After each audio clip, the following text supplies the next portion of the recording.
உலகெங்கிலும் வாழும் தமிழ் சொந்தங்களுக்கு எமது அன்பார்ந்த வணக்கங்களை தெரிவித்துக் கொள்கிறோம்.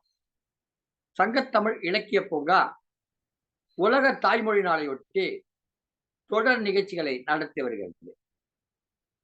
பிப்ரவரி மாதம் 4ஆம் தேதி தொடங்கி 24ஆம் தேதி வரை தொடர் நிகழ்ச்சிகளை நடத்தி ஒரு உலக சாதனை நிகழ்ச்சியாக நடத்தி வருகிறது. அந்த வகையிலே இன்றைக்கு நாம் ஒரு நிகழ்ச்சியை பார்க்க போகிறோம். அதற்கு முன்பாக பகுத்துண்டு பல்லுயிர் ஓம்புதல் நூலோர் தொகுத்தவற்றுள் எல்லாம் தலை இறந்தும் உயிர் வாழ்தல் வேண்டின் பறந்து கெடுக உலகேற்றியான் என்று 2000 ஆண்டுகளுக்கு முன்பு சமநீதி பேசிய சங்கத்தமிழ் இலக்கிய பூங்காவின் தலைவர் ஐயன் திருவள்ளுவரை வணங்கி எங்கள் வாழ்வும் எங்கள் வளமும் மங்காத தமிழ் என்று முழங்கிய சங்கே முழங்கு என்று முழங்கி சங்கத்தமிழ் இலக்கிய பூங்காவின் செயலாளர் பாவேந்தர் பாரதிதாசனை வணங்கி இன்றைய நிகழ்ச்சிக்குள் வருகிறோம். இன்றைக்கு ஒரு கருத்தரங்க அமர்வாக இந்த நிகழ்ச்சி நடைபெறுகிறது. இந்த நிகழ்ச்சியிலே கலந்து கொண்டு பேசுவதற்காக நெய்வேலி நிலக்கரி சுரங்க மின் பொறியாளராக பணியாற்றி ஓய்வு பெற்ற திரு வேலப்பன் அவர்கள் இணைந்திருக்கிறார்கள். ஐயா அவர்கள் மிகுந்த தமிழ் பற்று மிக்கவர், எப்போதும் தமிழ் மீது தீரா காதல் கொண்டவர். இவருடைய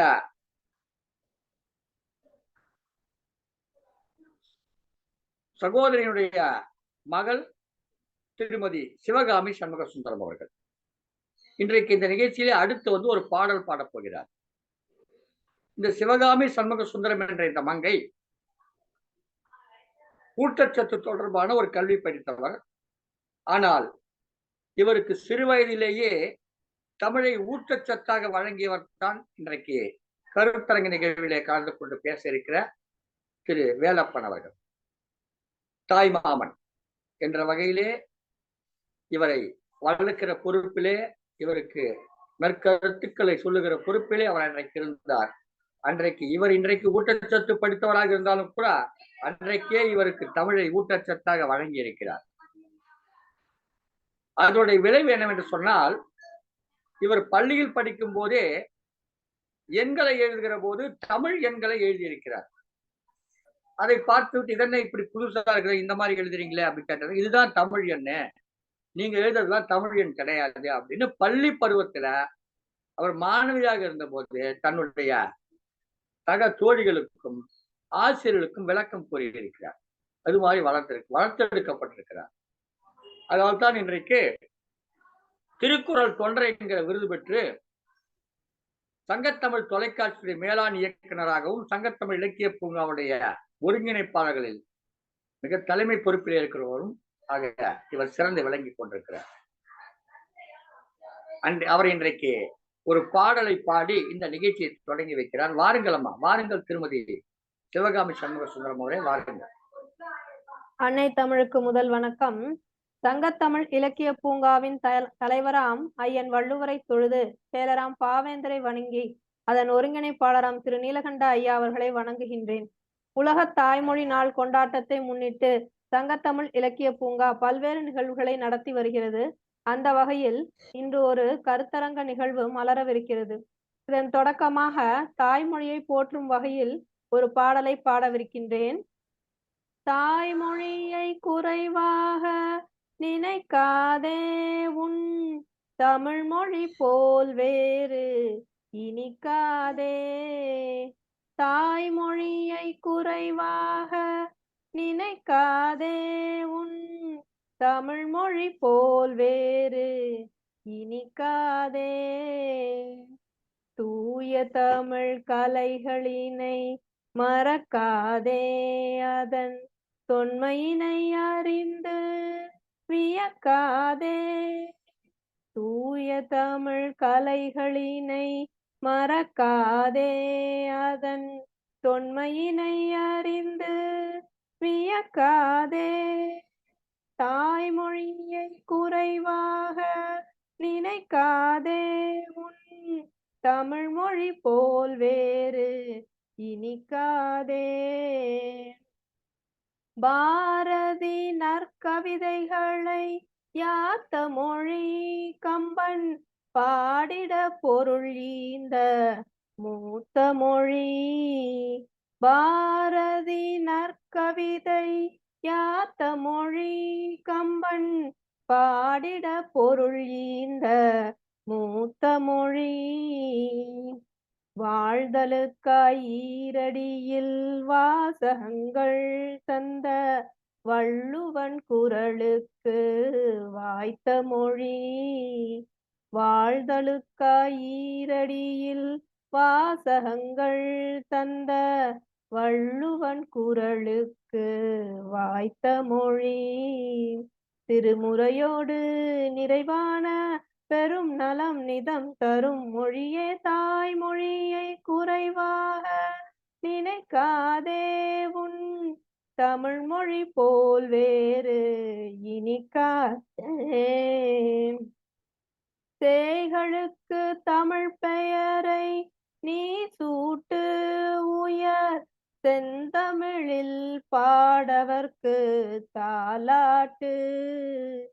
சேய்களுக்கு தமிழ் பெயரை நீ சூட்டு உயர் செந்தமிழில் பாடவர்க்கு தாலாட்டு.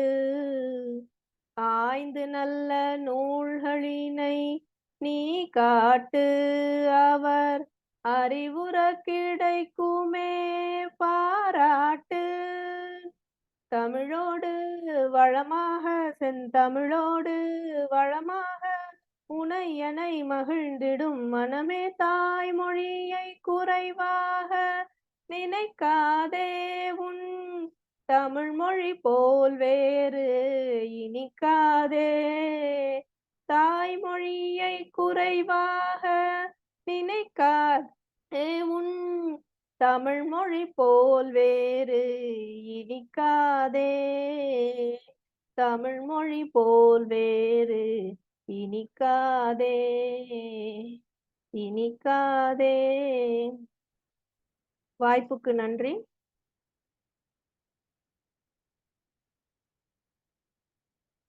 ஐயா ஒலி வாங்கிய தரங்க ஐயா. மிகச் சிறப்பான ஒரு பாடலை தன்னுடைய இனிய குரலிலே வழங்கினார்கள்.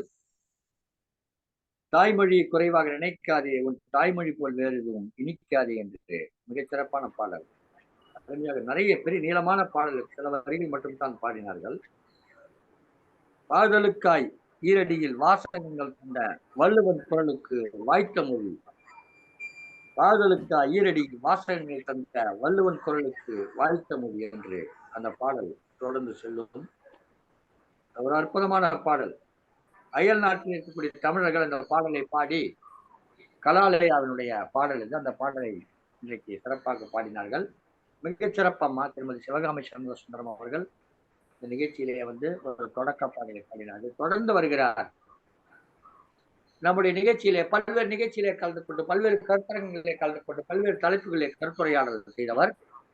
இன்றைக்கு தான் எடுத்துக்கொண்டிருக்க தலைப்பாக தாய்மொழி தமிழை பேணுவோம், தாய்மொழி தமிழை பேணுவோம் என்ற தலைப்பிலே தமிழை நாம் எப்படியெல்லாம் காப்பாற்ற வேண்டும் என்கிற கருத்துக்களை கூற இருக்கிறார். இவர் அடிப்படையில் பொறியியல் கற்றவர், பொறியியல் படித்தவர்.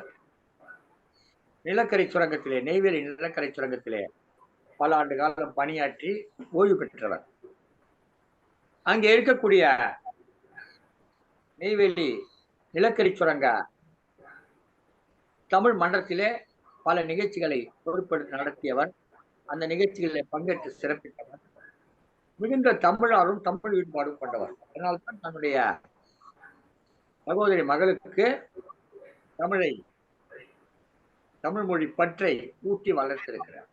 அந்த வகையிலே தாய்மாமனுடைய பணி மிகவும் முக்கியமானது. எனக்கு கூட ஒரு தாய்மாமன் இருந்தார், தியாகராஜன் என்று பெயர். அவர்தான் எனக்கு இந்த தமிழ் மொழி ஆர்வத்தை ஊட்டிவிட்டவர். என் தந்தையார் எனக்கு அரசியல் அறிவை ஊட்டியிருந்தாலும் கூட அந்த மொழி பற்று, மொழியில் எழுதுவது, கவிதை எழுதுவது என்பதை ஊக்குவித்தவர் அவர். அவருக்கு அந்த கவிதை எழுதுகிற நாட்டம், தமிழ் இலக்கியத்தில் நாட்டம் என்றால் செய்தார்கள். எனவே பிள்ளைகள் வளர்கிற பொழுது தாயின் அன்பும் தந்தையின் அறிவும் கிடைத்தாலும் கூட அவளுக்கு ஒரு நல்வழி காட்டுபவர்கள் இந்த தாய்மாமன். அந்த வகையில் ஒரு சிறந்த தாய்மாமனாகவும் திகழ்ந்திருக்கிறார். இவர் தாய்மாமனாக மட்டுமல்லாமல் நல்ல தமிழ் மகனாகவும் திகழ்ந்திருக்கிறார் என்பது நாம் இன்றைக்கு இவருடைய கருத்துரை மூலமாக தெரிந்து கொள்ளலாம். ஏற்கனவே ஒரு ஆற்றிய கருத்துரை நாம் கேட்டிருக்கிறோம். அது பாரதியார் நிகழ்ச்சிகளிலே அவர் பேசியிருக்கிறார். இப்பொழுது இன்றைக்கு தாய்மொழியாம் தமிழை பேணுவோம் என்ற தலைப்புல ஒரு கருத்துரை வழங்கி வந்திருக்கிறார். ஒருவரை பற்றி நாமே பேசிக் கொண்டிருப்பதை விட அவரை பேச விட்டு கேட்டு அதன் மூலமாக அவரை பற்றி தெரிந்து கொள்வது மிகவும் சிறப்பு என்று நான் கருதுகிறேன். நான் பொதுவாக எந்த நிகழ்ச்சியிலும் யாரிடமும் உங்களை பற்றி பயோடேட்டா என்று கேட்டு வாங்குவது அல்ல. நிறைய பேர் கேட்கறாங்க, உங்களை பற்றி பயோடேட்டா கொடுங்க. இவங்க எடுத்து வச்சுட்டு அதை அப்படியே படிப்பாங்க வரிசையா. அதுல எனக்கு அந்த ஈடுபாடு கிடையாது. எனக்கு அவரை பற்றி என்ன தெரியுமா அதை சொல்ல வேண்டும். அதன் மூலமாக அவர் அறிஞர். அதுதான் சரியாக இருக்கும் நினைக்கிறவர். இந்த வகையிலே எனக்கு தெரிந்த வகையிலே நம்முடைய நிகழ்ச்சியிலே கலந்து கொண்டு சிறப்பித்தவர், மிகச்சிறந்த தமிழ் பற்று மிக்கவர். தமிழ் மக்கள் தங்களுடைய பிள்ளைகளுக்கெல்லாம் தமிழ் பெயரை வைக்க வேண்டும், தமிழ் மொழியில உரையாட வேண்டும், தமிழ் செழிக்க பாடுபட வேண்டும் என்கிறார். உங்களைப் போலவே ஒரு பொறியியலாளர் எனக்கு தெரியும். அவரை பற்றி இந்த நேரத்தில் சொல்லுவது சிறப்பாக இருக்கும். அவர் பெயர் திரு இங்கர்சால் என்ற பெயர். அவர் நார்வே நாட்டிலே பணியாற்றுகிறார். நீங்கள் பொறியியலாளர் என்பதால் உங்களுக்கு அதெல்லாம் புரிந்து நன்கு தெரிந்திருக்கும். பொறியியலாளர் நன்கு தெரியும். அவர் அந்த சுரங்க தொழில், சுரங்கம் சம்பந்தப்பட்ட தொழிலே பணியாற்றுகிறார். அப்போது சுரங்க தொழிலாளர்கள் இறங்கி வேலை செய்வதற்கு அவளுக்கு நிறைய உபகரணங்கள் எல்லாம் தேவைப்படுகிறது. அப்ப அந்த உபகரணங்களை எப்படி தருவிப்பது என்று பார்க்கிற பொழுது ஏற்கனவே இந்த சுரங்க பாதாள சாக்கடை என்று சொல்லுவோமே, அதிலே இறங்கி செல்லுகிற பொழுது அவளுக்கு என்னென்ன விதமான உபகரணங்களை பயன்படுத்த அது மாதிரி அதிலிருந்து இவர்கள் உபகரணங்கள் தயாரிக்கிறார்கள். அப்படி தயாரிக்கிற பொழுது அவருக்கு ஒரு எண்ணம் தோன்றுகிறது, இதற்கெல்லாம் ஒன்றுக்குமே பெயர் தமிழில் இல்லையே, இதற்கு தமிழ் பெயர் இருக்க வேண்டாமா என்ற எண்ணம் தோன்றுகிறது. அப்போ அந்த உபகரணங்களை தமிழ் படுத்துறார். ஒவ்வொன்றுக்காக தமிழ்படுத்தி கொடுக்கிறாரு. அது அந்த ஆர்வம் அதிகமாகி இன்றைக்கு அவர் என்ன செய்திருக்காரு சொன்னால், வள்ளலார் வள்ளுவர் இலக்கிய வட்டம் என்கிற பெயரில் 10 லட்சம் தமிழ் சொற்களை ஒன்று சேகரித்து 10 லட்சம் தமிழ் சொற்களை ஒன்று சேகரித்து அதை ஒரு அகராதியாக கொடுத்து பல நூல்களை, அதாவது ஓலைச்சுவடியிலே புத்தகங்களிலே இருக்கக்கூடிய நூல்களை எல்லாம் கணினியிலே பதிவேற்றம் செய்து பல லட்சக்கணக்கான பக்கங்களை, தமிழ் ஏடுகளை கணினி வழியாக விக்கிபீடியா சொல்லுவோம், அதிலே பதிவேற்றம் செய்திருக்கிறார். அத்தகைய சிறப்பு பணியை திரு இங்கர்சால் அவர்கள் நம்முடைய சங்கத்தமிழ் இலக்கிய பூங்காவிலே நம்மோடு இணைந்து பங்களிப்பையும் செய்து கொண்டிருப்பவர். அவரை நாம் ஒரு நேர்காணல் கூட கண்டு வெளியிட்டோம். நம்முடைய நிகழ்ச்சியில் கூட 1-2 அவர் சிறப்பு கலந்து கொண்டிருக்கிறார். அந்த வகையிலே இன்றைக்கு இன்னொரு பொறியாளரை நாம் இவர் பெயர் திரு வேலப்பன், மதுரையில் இருக்கிறார். இப்பொழுது பணி முடிந்து ஓய்வு பெற்று மதுரையில் இருக்கிறார். மதுரைக்கே ஒரு தனி சிறப்பு உண்டு, தமிழ் வளர்த்த சிறப்பு உண்டு. அந்த வகையிலே அந்த தமிழை வளர்க்கிற பொறுப்பிலே தன்னை ஈடுபடுத்திக் கொண்டு செயலாற்றி கொண்டிருக்கிறார். அவர் இன்றைக்கு தமிழ் மொழியை பேணுவதை பற்றி பேண வேண்டும், தாய்மொழியை பேண வேண்டும் என்கிறார் அடிப்படையிலே கருத்துரை வழங்க இருக்கார். வாருங்கள் ஐயா, வாருங்கள், உங்கள் கருத்துரை பாருங்கள். எல்லோரும் உங்களுடைய கேட்க இந்த நேரத்திலே நான் அதிகமாக பேசி என்னுடைய சொல்லி நிகழ்ச்சியை நீட்டிக்க விரும்பவில்லை. வாருங்கள், பேச. வணக்கம். வணக்கம் ஐயா. சங்கத்தமிழ் இலக்கிய பூங்கா ஒருங்கிணைப்பாளர் திரு நீலகண்ட தமிழன் ஐயா அவர்களை வணங்கி, ஸ்டெப் டிவி இந்த சங்கத்தமிழ் இலக்கிய பூங்காவின் தொழில்நுட்ப இயக்குநராக இருக்கக்கூடிய சிவாமி சண்முக சுந்தரத்திற்கும் வணக்கம் தெரிவித்து எனது உரையை தொடங்குகிறேன் ஐயா. இன்றைக்கு நான் பேச எடுத்துக்கொண்ட தலைப்பு தாய்மொழி பேணுவோம். தாய்மொழி பேணுவோம் அப்படிங்கிறத இப்போ எதுக்காக நம்ம இந்த தலைப்பில் பேசுகிறோம் அப்படின்னா, இப்போ வரக்கூடிய பிப்ரவரி மாதத்துக்கான 21ஆம் தேதி நமக்கு தாய்மொழி தினமாக நம்ம உலகெங்குமே நம்ம கொண்டாடிக்கிட்டு இருக்கோம். அதுக்காக அந்த அடிப்படையில் நம்ம இப்போ தாய்மொழியை பற்றி நம்ம பேச ஆரம்பிச்சிருக்கோம். என்னை பற்றி ஐயா சொல்லியிருக்காங்க. நான் வந்து இந்த மாதிரி நெய்வேலி லிக்னைட் கார்ப்பரேஷனில் கிட்டத்தட்ட 37 ஆண்டுகளாக பணிபுரிந்து ஓய்வு பெற்று தற்போது என்னுடைய சொந்த ஊரான மதுரையில் வந்து நான் இப்போது வாழ்ந்து கொண்டிருக்கிறேன். மதுரையில் இருப்பதாலே மதுரைங்கிறதுக்கும் தமிழுக்கும் ரொம்ப நெருங்கிய தொடர்பு உண்டு. சங்கத்தமிழ் இலக்கிய பூங்கா நீங்கள் வச்சிருக்கிறீங்க. இங்கே சங்கத்தமிழ் வந்து முதல் சங்கம், இடைச்சங்கம், கடைச்சங்கம்னு இதெல்லாம் இங்கே தோன்றி வளர்ந்து தமிழை வளர்த்த நிலம் இது. அதனால அங்கே இருக்கிறப்ப கண்டிப்பாக தமிழை பற்றி நம்ம பேசுவதற்கு, அதில் நம்ம இன்னும் ஆர்வம் கொள்வதற்கு அது ஒரு தூண்டுகோலான உள்ள இடம்னு நம்ம இதை வச்சுக்கலாம். அந்த முறையில் நான் மதுரையில் இருந்து இப்போ நான் பேசிக்கொண்டிருக்கிறேன். தாய்மொழி தினம். இப்போ நம்ம தாய்மொழி தினம்ங்கிறது வந்து எப்படி இதை நம்ம கொண்டாட ஆரம்பித்தோம், எதுக்காக இதை வந்து யுஎன்னோட ஒரு பகுதியாக இருக்க யுனெஸ்கோங்கிறது வந்து பார்த்தீங்கன்னா யுனைடெட் நேஷன் ஃபார் எஜுகேஷன், அதாவது பார்த்தீங்கன்னா அது cultural and scientific organisation, that is UN educational scientific and cultural organisation தான் யுனெஸ்கோ. அவங்க தான் இந்த மாதிரியான நாட்கள் எல்லாத்தையுமே அறிவிப்பாங்க. இந்த தாய்மொழி தினம் வந்து ஒவ்வொரு இது மாதிரி நிறைய தினங்கள், நம்ம பெற்றோர் தினம், தந்தையர் தினம், மகளிர் தினம், அந்த மாதிரி நிறைய தினங்கள் வந்து இந்த மாதிரி யுனெஸ்கோ இதெல்லாம் அறிவித்து நம்ம வருடம் முழுக்க கொண்டாடிட்டு இருக்கோம். அது ஏன் கொண்டாடுகிறோம், அதுக்கான ஏன் அந்த தேதியில் நம்ம கொண்டாடுறோம் அப்படிங்கிறதுக்கெல்லாம் ஒரு வரலாறு இருக்குது. இந்த தாய்மொழி தினம் வந்து நம்ம பிப்ரவரி 21ஆம் தேதி நம்ம ஏன் கொண்டாடுகிறோம் அப்படிங்கிறதுக்கு ஒரு வரலாறு இருக்குது. இதில் வந்து ஒரு ஆச்சரியகரமான விஷயம் என்னன்னா, இந்த தாய்மொழி தினத்தை பிப்ரவரி 21ஆம் தேதி கொண்டாடுவதற்கு ஒரு தூண்டுகோலாக இருந்து அதை யுனெஸ்கோ அறிவிப்பதற்கு காரணமாக இருந்தது நமது அகன்ற பாரதத்திலிருந்து பிரிந்து சென்ற வங்காளதேசம். வங்காளதேசம் தான் இதுக்கு காரணம்னா உங்களுக்கு ஆச்சரியமா இருக்கலாம். இதுதான் அந்த யுனெஸ்கோ பிப்ரவரி 21 அந்த தேதியை தாய்மொழி தினமாக அறிவித்ததற்கு காரணம். அதில் என்ன காரணம்னா, நம்ம வரலாறு நம்ம கொஞ்சம் பின்னாடி பார்க்கலாம்.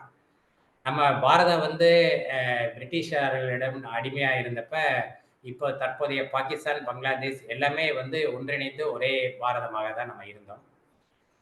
அப்புறம் பார்த்தீங்கன்னா 1947ல் நமக்கு சுதந்திரம் கொடுத்தப்ப நாடை 2ஆ பிரிச்சுட்டு போனாங்க. அப்போ இந்தியாவில் இருக்கக்கூடிய 532 சமஸ்தானங்களும் அப்புறமா வல்லபாய் படேல் இணைத்து அது ஒருங்கிணைந்த இந்தியாவாக்குனாரு. பாகிஸ்தான்ங்கிறது தனியாக பிரிந்து போனது, அந்த வரலாறுலாம் நமக்கு தெரியும். அப்படி பிரிந்து போகிறப்ப வந்து அது மத அடிப்படையில் பிரிந்து போனதுனால அந்த பிரிட்டிஷ்காரங்க என்ன பண்ணிட்டாங்க, முதவே வந்து நம்ம வங்காளத்தை வந்து மத அடிப்படையில் 2ஆ கிழக்கு வங்காளம், மேற்கு வங்காளம்னு பிரித்தாங்க. அப்பயே வந்து நிறைய போராட்டங்கள் இதெல்லாம் நிறைய வெடிச்சுது. அதை வந்து அவங்க வந்து அடக்குமுறை கையாண்டு அதை வந்து ஒடுக்குனாங்க அந்த இதை. ஆனால் அவங்க வந்து அதுக்கப்புறம் அதை பிரிச்சுட்டாங்க. வங்காளம் வந்து கிழக்கு வங்காளம், மேற்கு வங்காளம்னு 2ஆ பிரிச்சுட்டாங்க. அந்த கிழக்கு வங்காளத்தில் வந்து முஸ்லீம்கள், இஸ்லாமியர்கள் அதிகமாக வாழக்கூடிய பகுதி. ஆனால் இந்த கிழக்கு வங்காளத்திலையும் மேற்கு வங்காளத்திலையும் பேசக்கூடிய மொழி வந்து வங்காள மொழி தான். நம்ம தமிழில் தமிழ் தாய் வாழ்த்து, தமிழ் தாயா வழங்கி நம்ம இதெல்லாம் பண்ணுற மாதிரி அவங்க அந்த மாதிரி வங்காள தாய் அப்படின்லாம் எதுவும் அவங்க வச்சுக்கிறதில்ல. ஆனால் நம்மளை விட தாய்மொழி பற்று மிகவும் அதிகமாக உள்ளவங்க வங்காளிகள். வங்காளிகள் வந்து எப்படி வங்காளன்னா, அவங்க மத அடிப்படையில் தனியாக வேற மதத்தில் இருந்தால் கூட, இந்து மதத்திலிருந்து பிரிந்து இஸ்லாம் மதத்துக்கு போனாலும் அவங்க தாய்மொழி பற்று அவங்களுக்கு இல்லை. ஸோ வங்காள மொழியை வந்து தான் அவங்க பேசிக்கிட்டு இருக்கிறாங்க. 1947ல் பாகிஸ்தான் பிரிஞ்ச பிறகு கிழக்கு பாகிஸ்தான்ங்கிறது தான் இப்போ உள்ள பங்களாதேஷ். அது வந்து அவங்களோட கட்டுப்பாட்டில் இருந்தது. அவங்க கட்டுப்பாட்டில் இருக்கிறப்ப 1947க்கு பிறகு அவங்க அந்த கிழக்கு வங்காளம் வந்து பார்த்தீங்கன்னா நில அடிப்படையில் வந்து அது இந்தியாவை தாண்டி நம்ம அஸ்ஸாம் சைடு அந்த பக்கம் இருக்கு. அதனால அவங்களுக்கு இடையில ஒரு பெரிய இடம். அவங்க நேர வந்து அவங்க கிழக்கு பாகிஸ்தானுக்கு வரணும்னாலுமே நம்ம இந்தியாவை சுற்றி, அதாவது அரபிக்கடல் வழியா குமரியை சுற்றி ஸ்ரீலங்காவை சுற்றி தான் அவங்க வந்து கிழக்கு பாகிஸ்தானுக்கு போகணும். அப்ப அவங்க என்ன பண்ணிட்டாங்க, மொழிய வந்து வங்காள மொழிய விட அது ஒரே மொழியா இருக்கணும். அப்பதான் அந்த நாடு வந்து நம்மளோட ஒருங்கிணையும். அப்படின்னு சொல்லிட்டு உருது மொழி. இது இஸ்லாமியர்களுக்கு வந்து உருது மொழி, அதுவும் பாகிஸ்தான்ல அதிகமா பேசக்கூடிய அவங்களுடைய நேஷனல் லாங்குவேஜ். அதாவது அ இந்த இது வந்து உருது மொழிய தான் அவங்க வச்சிருந்தாங்க. அந்த உருது மொழிய வந்து இவங்க வங்காளதேசத்துல திணிச்சாங்க. இனிமே உங்களுக்கும் அதுதான் வந்து தேசிய மொழி. நீங்களும் உருத தான் வந்து இதா கடைப்பிடிக்கணும். அப்படிங்கிற மாரி அவங்க அத இது பண்ணாங்க. அப்பதான் என்ன ஆச்சு அப்படின்னா, அ அங்க வங்காள மொழி பேசக்கூடிய முஸ்லீம்கள் அனைவரும் சேர்ந்து, அது ஒரு பெரிய அ உங்களுக்கு புரட்சியே ஏற்பட்டது. அப்ப பார்த்தீங்கன்னா, அது சம்மந்தமா நெறைய அதுக்கு வந்து பாகிஸ்தான் வந்து நெறைய அடக்குமுறைகள்லாம் கையாண்டது.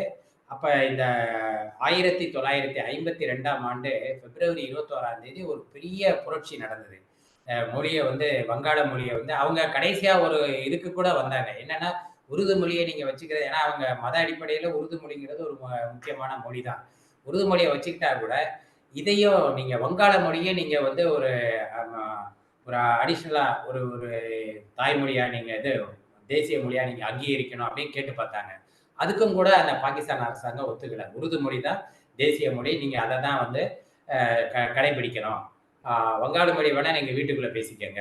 அப்படிங்கிற மாரி ஒரு இது கொண்டு வந்தாங்க. அப்போ வந்து பெரிய புரட்சி நடந்தப்ப, ஆ அந்த பிப்ரவரி 21ஆம் தேதி 1952ல உள்ள புரட்சி அப்ப அத அடக்குறதுக்காக பெரிய துப்பாக்கி சூடு நடந்தது. அதுல கிட்டத்தட்ட ஒரு 5 பேர் இறந்தாங்க. நூற்றுக்கணக்கான பேர் காயமடைஞ்சாங்க. ஒரு பெரிய இது. அதுக்கப்புறம் வந்து அது அப்படியே அவங்க அடக்குமுறையில அது பண்ணிக்கிட்டே இருந்தாங்க. அப்படியே போயிட்டே இருந்த பிறகு, நெறைய இப்ப பார்த்தீங்கன்னா, நம்ம ஸ்ரீலங்கால இருந்து பங்களாதேஷ் எல்லாருமே வந்து பார்த்தீங்கன்னா, குடியேற்ற நாடுகள். அதாவது கனடால போய் நெறைய பேரு செட்டில் ஆனாங்க. அங்க போய் குடியேறிய பிறகு, அங்க உள்ள பங்களாதேசிகள் வந்து அதாவது அப்ப கிழக்கு பாகிஸ்தான் தான். 1952, 54, 55 அதெல்லாமே அது வந்து கிழக்கு பாகிஸ்தானா இருந்தது. பாகிஸ்தானோட கண்ட்ரோல்ல இருந்தது. அப்ப அவங்க எல்லாம் சேர்ந்து ஒரு தீர்மானம் போட்டாங்க. இந்த மாதிரி வந்து ஒரு அரசியல் அடிப்படையில வந்து மதம் இந்த அடிப்படையில வந்து மொழிய வந்து சிறுபான்மையாக்குறாங்க. மொழிய வந்து இது பண்றாங்க அப்படின்னு சொல்லி அ அவங்க ஒரு கருத்து உருவாக்குனாங்க. இந்த மாரி தாய்மொழிகள் எல்லாம் வந்து இந்த யுஎன் மாதிரி அ ம ஐக்கிய நாட்டு சபைகள் வந்து அதுல உள்ள இந்த யுனெஸ்கோங்கிற விங் வந்து இந்த தாய்மொழியெல்லாம் பேணுவதற்கு அவங்க ஒரு முயற்சி எடுக்கணும் அப்படிங்கிறத அவங்க தான் வந்து நெறைய லெட்டர் கோஃபி ஆனன்னு ஒரு யுஎன்ல ஒரு செக்ரட்டரி ஜெனரல் இருந்தாரு. அவர் இருந்த பீரியட்ல அந்த கனடால வாழ்ந்த அந்த பங்களாதேசிகள் வந்து இந்த தாய்மொழிய வந்து இது பண்ணணும் அப்படிங்கிறத பத்தி அவங்க ஏன்னா பாகிஸ்தான்ல இருந்துகிட்டு கிழக்கு பாகிஸ்தான்ல இருந்துட்டு அத அதிகமா இது பண்ண முடியாது. அப்ப வந்து அவங்க அங்க இருந்துகிட்டு அதுக்கான முயற்சிகள எடுத்தாங்க.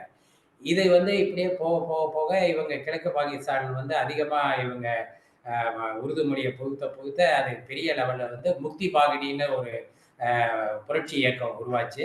அவங்க வந்து இவங்க இத வந்து வங்காள மொழிய வந்து தனியா அவங்க அங்கீகரிக்கல அப்படின்னா, நம்ம தனியா கூட நாடா போயிரலாம் அப்படிங்கிற ஒரு இதுக்கு அடிப்படைக்கு வந்து அவங்க புரட்சியெல்லாம் செய்ய ஆரம்பிச்சாங்க.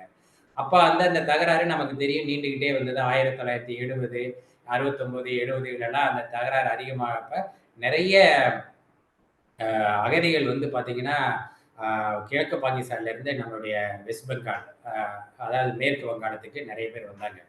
கிட்டத்தட்ட ஒரு 3, 4 கோடி பேர், 5 கோடி பேருக்கு மேல வந்தாங்க. எனக்கு நான் சின்ன வயசுல ஞாபகம் இருக்கு.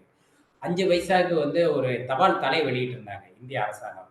அதுல வந்து அந்த அகதிகள் வந்து வேலை செய்ற மாரி ஒரு இது இருக்கு. அது எனக்கு இன்னமும் நினைவு இருக்கு. நீலகண்ட ஐயாவுக்கு ஞாபகம் இருக்கலாம்னு நெனைக்கிறேன்.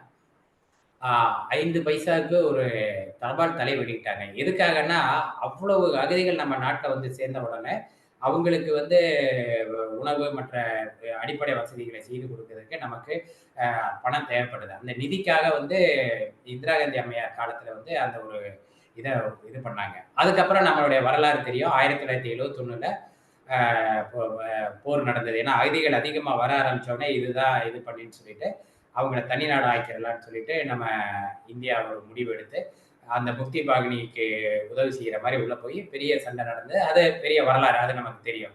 அதுக்கப்புறம் 1971 வார் முடிஞ்ச பிறகு, அந்த நியாசிங்கிற ஒரு பாகிஸ்தான் கமாண்டர் வந்து நம்ம இந்திய கமாண்டர்ட்ட வந்து சரணடைஞ்சாரு. 1,00,000 பேருக்கு மேல சரணடைஞ்சாங்க. அது வந்து பெரிய வரலாறு. இப்படி வந்த பிறகு பங்களாதேஷ் அப்படிங்கிற ஒரு நாடு உருவாச்சு. அந்த நாடு உருவானதுக்கு காரணம் என்னன்னா, நம்ம நாடு வந்து இந்தியாவும், பாகிஸ்தானும் பிரிஞ்சதுக்கு காரணம் மதம். ஆனா, மேற்கு பாகிஸ்தானும், கிழக்கு பாகிஸ்தானும் 2ஆ பிரிஞ்சு பங்களாதேஷ் உருவானதுக்கு காரணம் மொழி. இதுல இருந்து தான் மொழியோட முக்கியத்துவம் நமக்கு தெரிய வருகிறது. அது வந்து மதத்துக்கு முக்கியமான மொழி வந்து உருதாக இருந்தாலும், அவங்க பேசக்கூடிய தாய்மொழிய அவங்க அந்த அரசியல்ல தலைமையில இருந்தவங்க அத ஒத்துக்காததுனால ஏற்பட்ட ஒரு பெரிய இதுதான். இதுக்கப்புறம் வந்து அந்த பங்களாதேசிகள் வந்து அந்த தினத்த வந்து கொண்டாடணும்னு சொல்லி இது பண்ண பிறகு 1999ல தான் வந்து பார்த்தீங்கன்னா, இத யுனெஸ்கோல யுஎன்ல ஒரு தீர்மானமா போட்டு, இந்த மாதிரி பிப்ரவரி 21 அந்த பிப்ரவரி 21க்கு முக்கியத்துவம் என்னன்னா, அந்த மொழிப்போருக்காக அதாவது வங்காள மொழிய வந்து தேசிய மொழியா அறிவிக்கணும். கூடுதல் தேசிய மொழியா அறிவிக்கணும்னு சொல்லி போராடி உயிர் நீத்த தியாகிகள் நினைவாக அத ஏற்கனவே கிழக்கு பாகிஸ்தான், அதுக்கப்புறம் பங்களாதேஷ் ஆனதுக்கு பிறகு அவங்க கொண்டாடிக்கிட்டு இருக்காங்க. இன்னைக்கும் அவங்க வந்து கொண்டாடுறாங்க. அந்த பிப்ரவரி 21 அவங்க தாய்மொழி தினமா கொண்டாடி, அன்னைக்கு வந்து நம்ம ஊர்ல சுதந்திர தினம் மற்றும் இது காந்தி ஜெயந்தி, குடியரசு தினத்துக்கெல்லாம் நேஷனல் ஹாலிடேயா விடுற மாரி, அவங்களுக்கு அது வந்து தேசிய விடுமுறை தினமா அவங்க வச்சிருக்காங்க. அப்ப அவங்க தாய்மொழி மேல எந்த அளவுக்கு பற்று வச்சிருக்காங்கன்னு பாருங்க. இன்னைக்கும் அவங்களுக்கு வந்து அது விடுமுறை தினம் பிப்ரவரி 21. இதுக்கப்புறம் அந்த யுனெஸ்கோ வந்து 1999ல இனிமேல இருந்து பிப்ரவரி 21 நம்ம வந்து தாய்மொழி தினமா கொண்டாடுவோம் அப்படின்னு சொல்லி முடிவு பண்ணி ஒரு தீர்மானத்தை போட்டு அதை நிறைவேற்றுறாங்க. 2000த்துல பிப்ரவரி 21ல இருந்து நம்ம இந்த தாய்மொழி தினத்தை கொண்டாடி வந்துட்டு இருக்கிறோம். அந்த தாய்மொழி தினத்தை கொண்டாடுவதற்கு அவங்க அந்த தீர்மானம் கொண்டாடுறப்ப சொல்ல வந்தது என்னன்னா, நம்ம ஆரம்பத்துல இந்த ஆவணப்படுத்தப்பட்ட போது இருந்த மொழிகள்லாம் பார்த்தீங்கன்னா, ஆரம்ப காலத்துல இருந்து ஒரு 31,000 மொழிகள் வந்து உலகளாவிய அளவுல இருந்திருக்கு. அதுக்கப்புறம் இந்த மாரி யுஎன் இந்த மாரி வந்து உலகளாவிய அ நம்ம தொடர்புகள்லாம் ஏற்பட்ட பிறகு, நாடுகளுக்கு இடையில தொடர்புலாம் ஏற்பட்ட பிறகு, ஒரு ஒரு நாடுகளுக்கு இடையில நம்ம மொழி தொடர்பை ஏற்படுத்துற பிறகு பார்த்தீங்கன்னா, மொழிகளோட அளவு குறைஞ்சிருச்சு. ஏன்னா, இந்த சின்ன சின்ன மொழிகள், ஒரு சின்ன பகுதியில பேசக்கூடிய மொழிகள் இதெல்லாம் வந்து அ வ ஒரு வணிகத்துக்காகவும், மத்தவங்களோட தொடர்புக்காகவும், வாழ்க்கை முறைகளையும், சமூக முறைகளையும் மாற்றுவதற்காகவும், அந்த பெரிய மொழி, அதிக பேரு பேசக்கூடிய மொழிகள பேச ஆரம்பிச்சு, அந்த சின்ன சின்ன மொழிகள்லாம் வழக்கொழிந்து போயிடுச்சு. அப்படி 31,000 மொழி இருந்ததுல குறைஞ்சு போயி, அந்த 2000 அந்த மாரி இடத்துல எடுத்தப்ப பார்த்தீங்கன்னா, கிட்டத்தட்ட 6,500 மொழிகள் தான் வந்து இருந்திருக்குன்னு சொல்லி யுஎன்ல ஒரு கணக்கெடுப்பு எடுத்திருக்கிறாங்க. இப்பயும் அவங்க என்ன சொல்றாங்கன்னா, இப்ப வந்து நம்ம உலகம் வந்து சுருங்கி ஒரு கிராமமா மாறிருச்சு. நம்ம இன்டர்நெட்ல இப்ப உலகத்துல எந்த மூலைக்கும் உள்ளவங்களோட அடுத்த நிமிடம் நம்மளால பேச முடியும். அந்த மாதிரியான ஒரு நிலைமைக்கு நம்ம வந்துட்டோம். அப்படி ஆனதுக்கு பிறகு இப்ப அவங்க வந்து பயப்படுறாங்க. இந்த ஐக்கிய நாட்டு சபை மாரி உலகத்தோட கலாச்சாரத்த, பண்பாட பாதுகாக்கக்கூடிய யுனெஸ்கோ மாரியான அந்த ஐக்கிய நாட்டு சபைகளோட ஒரு விங் வந்து இவங்க ரொம்ப பயப்படுறாங்க. ஏன்னா, இன்னும் ஒரு 100 வருடங்கள்ல இப்ப இருக்கிற இந்த 6,500 மொழிகள்ல வந்து 90% மொழிகள் அழிந்து விடும் அப்படின்னு அவங்க வந்து பயப்படுறாங்க. 90% மொழி. இதுக்கு காரணம் என்ன அப்படின்னா, வணிக காரணம் தான். வணிக காரணம், சமூக பொருளாதார காரணம். இந்த காரணங்களினால மக்கள் வந்து நம்ம ஒரு சிறிய அளவிலான ஒரு பகுதியிலேயும், குறைந்த அளவு மக்கள் தொகையிலேயும் பேசிட்டு இருந்தாங்கன்னா, அந்த மொழிய பேசுவதால் நமக்கு என்ன பயன்? நம்ம வந்து மத்த மக்களோட கலந்து இருக்க முடியாது. நம்முடைய சமூக, பொருளாதார மேம்பாடு அடையாது. அப்படிங்கிற அடிப்படையில வந்து அந்த மொழிய கொஞ்சம் கொஞ்சமா, உடனே அவங்க நீக்கி இருக்க மாட்டாங்க. கொஞ்சம் கொஞ்சமா வந்து அந்த பெரிய மொழிகள பேச ஆரம்பிக்கிறப்ப, இந்த மொழி அடுத்தடுத்த தலைமுறைக்கு வந்து அத கடத்தாதனால, அந்த மொழிகள் அப்படியே கொஞ்சம் கொஞ்சமாக அழிந்து விட்டது. அந்த மாரி அழிந்து போனதுல அந்த நெறைய மொழிகள் முடிஞ்சு போய் 31,000 மொழியிலிருந்து இப்ப 6,500 மொழிகள் தான் இருக்கு. இன்னும் நெறைய மொழிகள் இதே மாதிரி போய்விடும் அப்படின்னு சொல்றது தான். இனிமேல் இருந்தாவது நாம் இப்ப உள்ள மொழிகளை நாம் பாதுகாப்போம் அப்படின்னு சொல்லி இந்த நம்ம தாய்மொழி தினத்தை கொண்டாடுகிறோம். நமக்கு தெரியும் பாரதியார் வந்து என்ன சொன்னாரு அப்படின்னு. மெல்ல தமிழினி சாகும் அப்படின்னாரு. அவரு தமிழ் மொழி புலவர். அவரையே அந்த மாதிரி சொன்னாரு. ஏன்னா நம்ம தமிழை பத்தி எப்படி பேசிக்கிட்டு இருந்தோம். எனக்கு தெரிஞ்சு நாங்க சின்ன வயசுல இருக்கிறப்ப சில இந்த புத்தகங்கள்லாம் வாசிக்கிறப்ப பார்த்தீங்கன்னா, மணிப்பிரவாள நடை அப்படின்னு சொல்லுவாங்க. ஐயாவுக்கு அது ஞாபகம் இருக்கும்னு நெனைக்கிறேன். நெறைய வடமொழி எழுத்துக்கள கடந்து தான் எழுதுவாங்க. சமூகத்திற்கு வணக்கம், சீலசி என்னமோ அந்த மாரிலாம் நெறைய எழுதுவாங்க. அது இப்ப எனக்கு அவ்வளோ பழக்கம் இல்ல. அந்த மாதிரிலாம் நெறைய மணிப்பிரவாள மொழி இருந்து, அதுக்கப்புறம் தான் வந்து அந்த தனித்தமிழ் இதெல்லாம் கொண்டாந்து, உவே. சாமிநாத ஐயர், அதுக்கப்புறம் தமிழ் தாத்தா அவங்கலாம் வந்து இந்த மாரி தனித்தமிழ் வரணும் அப்படின்னு சொல்லிட்டு, அதுக்கப்புறம் திராவிட இயக்கங்கள்லாம் சேர்ந்து தமிழ் மொழிய கொண்டாந்து, அப்புறம் தமிழ் மொழியில சீர்திருத்தங்கள்லாம் பண்ணி, இப்ப தமிழ் மொழி வந்து வளர்ந்துகிட்டு இருக்கு. அதனால அந்த மொழிகள்லாம் வந்து கொஞ்சம் கொஞ்சமா மாறுனத நம்ம பார்க்குறோம். நம்ம கண்ணு முன்னாடி நம்ம மொழி வளர்றதுங்கிறது. ஸோ அந்த மாதிரி காலத்துக்கு ஏற்ற மாரி நம்ம மாறுனா தான் மொழி வந்து தாய்மொழி வந்து வளரும். 1. அதுக்கப்புறம் பார்த்தீங்கன்னா, உலகளாவிய மொழிகள பார்த்தீங்கன்னா, கிட்டத்தட்ட 65 நாடுகள்ல பேசக்கூடிய மொழி வந்து பார்த்தீங்கன்னா ஆங்கிலம். இது எதனால வந்து பேசப்படுகிறதுங்கிறதுக்கு காரணம் வந்து வரலாற்று காரணம் இருக்கு. அவங்க அரசியல் முறையில வந்து பார்த்தீங்கன்னா, உலகத்துல உள்ள அ எல்லா நாடுகளையும் 3/4வாசி நாடுகள் அவங்களோட கண்ட்ரோல்ல இருந்தது.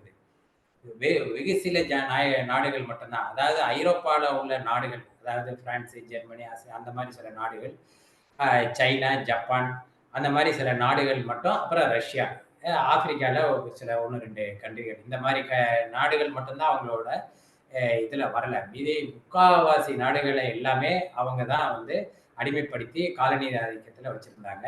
அதனால வந்து அவங்களோட மொழிய வந்து அவங்க எல்லா இடத்துலயும் இது பண்ணாங்க. ஆனா, அவங்க மொழிய வந்து வளர்த்ததுக்கு வந்து பார்த்தீங்கன்னா, ஒரு பெரிய இது. ஏன் அந்த மொழி வந்து இன்னைக்கும் வந்து அவங்களோட ஆதிக்கம் இப்ப குறைஞ்சு போச்சு. இப்ப பார்த்தீங்கன்னா, பிரிட்டிஷோட இது வந்து பிரிட்டிஷ் மட்டும் தான் இருக்கு. ஃபாக்லேண்ட் ஐலேண்ட் அது மாரி 1, 2 சில இந்த இந்திய பெருங்கடல்ல, பசிபிக் பெருங்கடல்ல சில தீவுகள். அப்புறம் பார்த்தீங்கன்னா, ஆஸ்திரேலியா, நியூசிலாந்து மாரி நாடுகளோட அரசி வந்து இங்கிலாந்தோட அரசி தான் அவங்களுக்கு அரசி. அது மாதிரியான சில நாடுகள். அப்படிதான் வந்து அவங்களோட அரசியல் செல்வாக்கு இருக்கே தவிர, அவங்களோட அரசியல் செல்வாக்கு குறைஞ்சிருச்சு. இருந்தாலும் அதிகமான அளவுக்கு ஆங்கிலம் பேசப்படுவதற்கு காரணம் என்னன்னா, உலகத்திலேயே மிகப்பெரிய நாடாக வல்லரசாக இருக்கக்கூடிய அமெரிக்கா. அதுல பேசக்கூடிய மொழி வந்து ஆங்கிலம். அப்புறம் அதிக நிலப்பரப்பை கொண்ட ஒரு கண்டமா ஒரு நாடே கண்டமாக இருக்கக்கூடிய இடம் வந்து ஆஸ்திரேலியா. அதுல பேசக்கூடிய மொழி ஆங்கிலம். அதே மாரி நியூசிலாந்து, கனடா, அப்புறம் அந்த மொழி உருவான யுகே. இந்த நாடுகள்ல தான் வந்து 5 நாடுகள். 5 ஐஸ்ன்னு கூட ஒரு இது தனியா வச்சிருக்காங்க. இந்த உளவுத்தெல்லாம் பார்க்கிறதுக்காக. அந்த அந்த 5 நாடுகள் சேர்ந்து தான் அந்த ஆங்கிலத்த பேசிட்டு இருக்காங்க. ஆனா உலகம் முழுக்க பேசுவதற்கு காரணம்னா, இந்த மாதிரி பெரிய நாடு, அ வல்லரசா இருக்கக்கூடியது, உலகத்தின் அதிக அளவு அ மினரல்ஸ் அண்ட் மெட்டல்ஸ் அதாவது வந்து அது எல்லாமே அவங்க கிட்ட இருக்கிறதுனால, அவங்க வந்து ஆதிக்கம் உலகம் முழுக்க ஆதிக்கம் செலுத்துறாங்க. ஸோ அவங்களோட நம்ம வந்து ஒரு தொடர்பை ஏற்படுத்திக்கணும். அவங்களோட சமூக பொருளாதார மேம்பாட நமக்கும் கொண்டு வரணுங்கிற முறையில, நம்ம ஆங்கிலத்த அதிகமா பயன்படுத்த ஆரம்பிக்கிறோம். இதுதான் வந்து நம்மளும் வந்து பிரிட்டிஷாருக்கு அடிமையா இருந்ததுனால, அந்த ஆங்கிலத்த வந்து நம்ம சுதந்திரம் அடைஞ்சப்ப, ஹிந்தி வந்து ஒரு ப அஃபிஷியல் லாங்குவேஜ்ன்னு சொன்னா கூட, தேசிய மொழியா வந்து தேசிய மொழியா இந்தியா அறிவிச்சா கூட, அஃபிஷியல் லாங்குவேஜா இங்கிலீஷையும், ஹிந்தியும் சேர்த்து தான் வச்சாங்க. அதுக்கு காரணம் என்னன்னா, ஆங்கிலம் வந்து நம்மள விட்டு போகல. அதுக்கு காரணம் என்ன அப்டின்னா, ஆங்கிலம் வளர்ந்த மொழி. நமக்கு வந்து உயிர் மெய் எழுத்து, உயிரெழுத்து, மெய்யெழுத்து, உயிர் மெய் எழுத்துன்னுலாம் அவ்வளோ எழுத்துக்கள் இருந்தாலும், ஆங்கிலத்தில வந்து 26 எழுத்துக்கள வச்சுக்கிட்டு, அவங்க என்ன போடுறாங்க அப்படின்னு நீங்க பார்த்திருப்பீங்க. அந்த 26 எழுத்துக்கள் தான் உலகத்தையே ஆண்டுகிட்டு இருக்கு. நம்ம வந்து பார்த்தீங்கன்னா, நெறைய இடத்துல போலீஸ் அப்படின்னா, பிக்கு வந்து பொலைட்டு, ஓனா ஒபீடியன்ஸ் இந்த மாரி பேசுவாங்க. எப்படின்னா, எப்படினாலும் வார்த்தைகள்ல ஏன்னா அது எல்லாமே எழுத்துக்கள் சேர்ந்து சேர்ந்து தான் வந்து உச்சரிப்பே உருவாகும். நம்ம தமிழ்ல நீ அப்படின்னா, அதுக்கு ஒரு எழுத்தே இருக்கு. ஆங்கிலத்தில வந்து நீ அப்படின்னு எழுதுனா, என்-இ அப்படின்னு எழுதணும். அப்பதான் நீங்கிற வார்த்தையே உருவாகும். அந்த எண்ணுக்கு நெறைய உச்சரிப்புகள் இருக்கும். பிக்கு நெறைய உச்சரிப்புகள் இருக்கும். அது மாரி அவங்க இருக்கு. அப்படி இருந்தும் வந்து அவங்க எந்த அளவுக்கு அந்த மொழிய வளப்படுத்தியிருக்கிறாங்க. அதுக்கப்புறம் நம்ம கேள்விப்பட்டிருக்கிறோம். அவங்க மொழிய வளப்படுத்துறதுக்கு காரணம் என்ன அப்படின்னா, ஆக்ஸ்போர்ட் யுனிவர்சிட்டி அந்த டிக்ஷனரி அதெல்லாம் சொல்லுவோம் இல்லைங்களா? அவங்க வந்து வருடா வருடம் 1000 வார்த்தைகள், 2000 வார்த்தைகள் அப்படின்னு பிற மொழிகளிலிருந்து அவங்க எடுத்துக்கொண்டு, அது ஆங்கில மொழி கலப்பாக நம்ம இப்ப பார்த்திருப்போம். எனக்கு உடனே ஞாபகத்துக்கு வர்றது கட்டமரான். கட்டுமரம் அப்படிங்கிற நம்மளோட தமிழ் மொழியிலிருந்து உள்ள வார்த்தைகள அவங்க கட்டுமரம்ங்கிற வார்த்தைய சொல்றதுக்கு வந்து அத எடுத்துக்கிட்டாங்க. அது மாதிரி வந்து வார்த்தைகள்ல நிறைய அவங்க சேர்த்துக்கிட்டே இருக்கிறாங்க. இயற்கை இயற்கை முறையில பார்த்தீங்கன்னா, உங்களுக்கு அறிவியல் சார்ந்த கண்டுபிடிப்புகள் எல்லாம் வந்து மேலை நாடுகள்ல நடக்கிறதுனால, அந்த மேலை நாடுகளோட அ வார்த்தைகள் எல்லாமே பொதுவாக ஆங்கில இதுல தான் இருக்கும். மற்ற இப்ப ஜப்பானியர்களோ, ஜெர்மனியர்களோ அந்த இத கண்டுபிடிச்சா கூட, அது உலகளாவிய அங்கீகாரம் வேணும் அப்டின்னா, அத ஆங்கிலத்தில மொழிபெயர்த்து குடுத்துடுறாங்க. அதனால ஆங்கில மொழி வந்து வளர்ந்துகிட்டே போகுது. வருடா வருடம் அவங்க ஏத்திக்கிட்டே போறாங்க. ஸோ அந்த மொழி வந்து பார்த்தீங்கன்னா, உலகளாவிய அளவுக்கு அது ஏற்றுக்கொள்ளப்படுகிறது. அதனால அது இன்னும் அதிகமான கிட்டத்தட்ட 65 நாடுகள்ல பேசுறாங்கன்றாங்க. அந்த மாதிரி 65 நாடுகள்ல பேசணுங்கிறப்ப வந்து, அதுவே வந்து அவங்களுக்கு ஒரு ஒரு ஒரு என்ன சொல்றது? ஒரு தகுதியா போயிருது. உலகளாவிய மற்ற மக்கள் வந்து இந்த மொழிய கத்துக்கிறதுக்கு, உலகளாவிய ஒரு இது மாரி ஆயிடுது. ரைட்டுங்களா? அந்த மாதிரி ஆயிறதுனால, அவங்க அந்த மாதிரி மொழிய வளர்க்குறாங்க. இப்ப நம்ம யுஎன்னோட அந்த வருத்தத்துக்கு வருவோம். அவங்க வந்து உலகத்துல உள்ள மற்ற மொழிகள்ல நெறைய மொழிகள் அழிந்து போவதற்கான காரணங்கள்லாம் அவங்க அலசி ஆராய்ஞ்சு, அப்பதான் வந்து ஒவ்வொரு வருடமும் அந்த தாய்மொழி தினத்த கொண்டாடுறப்ப, அந்த தாய்மொழிய வந்து ஒரு கருப்பொருள் வச்சுக்கிறாங்க. இந்த வருஷத்தோட கருப்பொருள் பார்த்தீங்கன்னா, நல்ல ஒரு கருப்பொருள் குடுத்திருக்காங்க. ஆ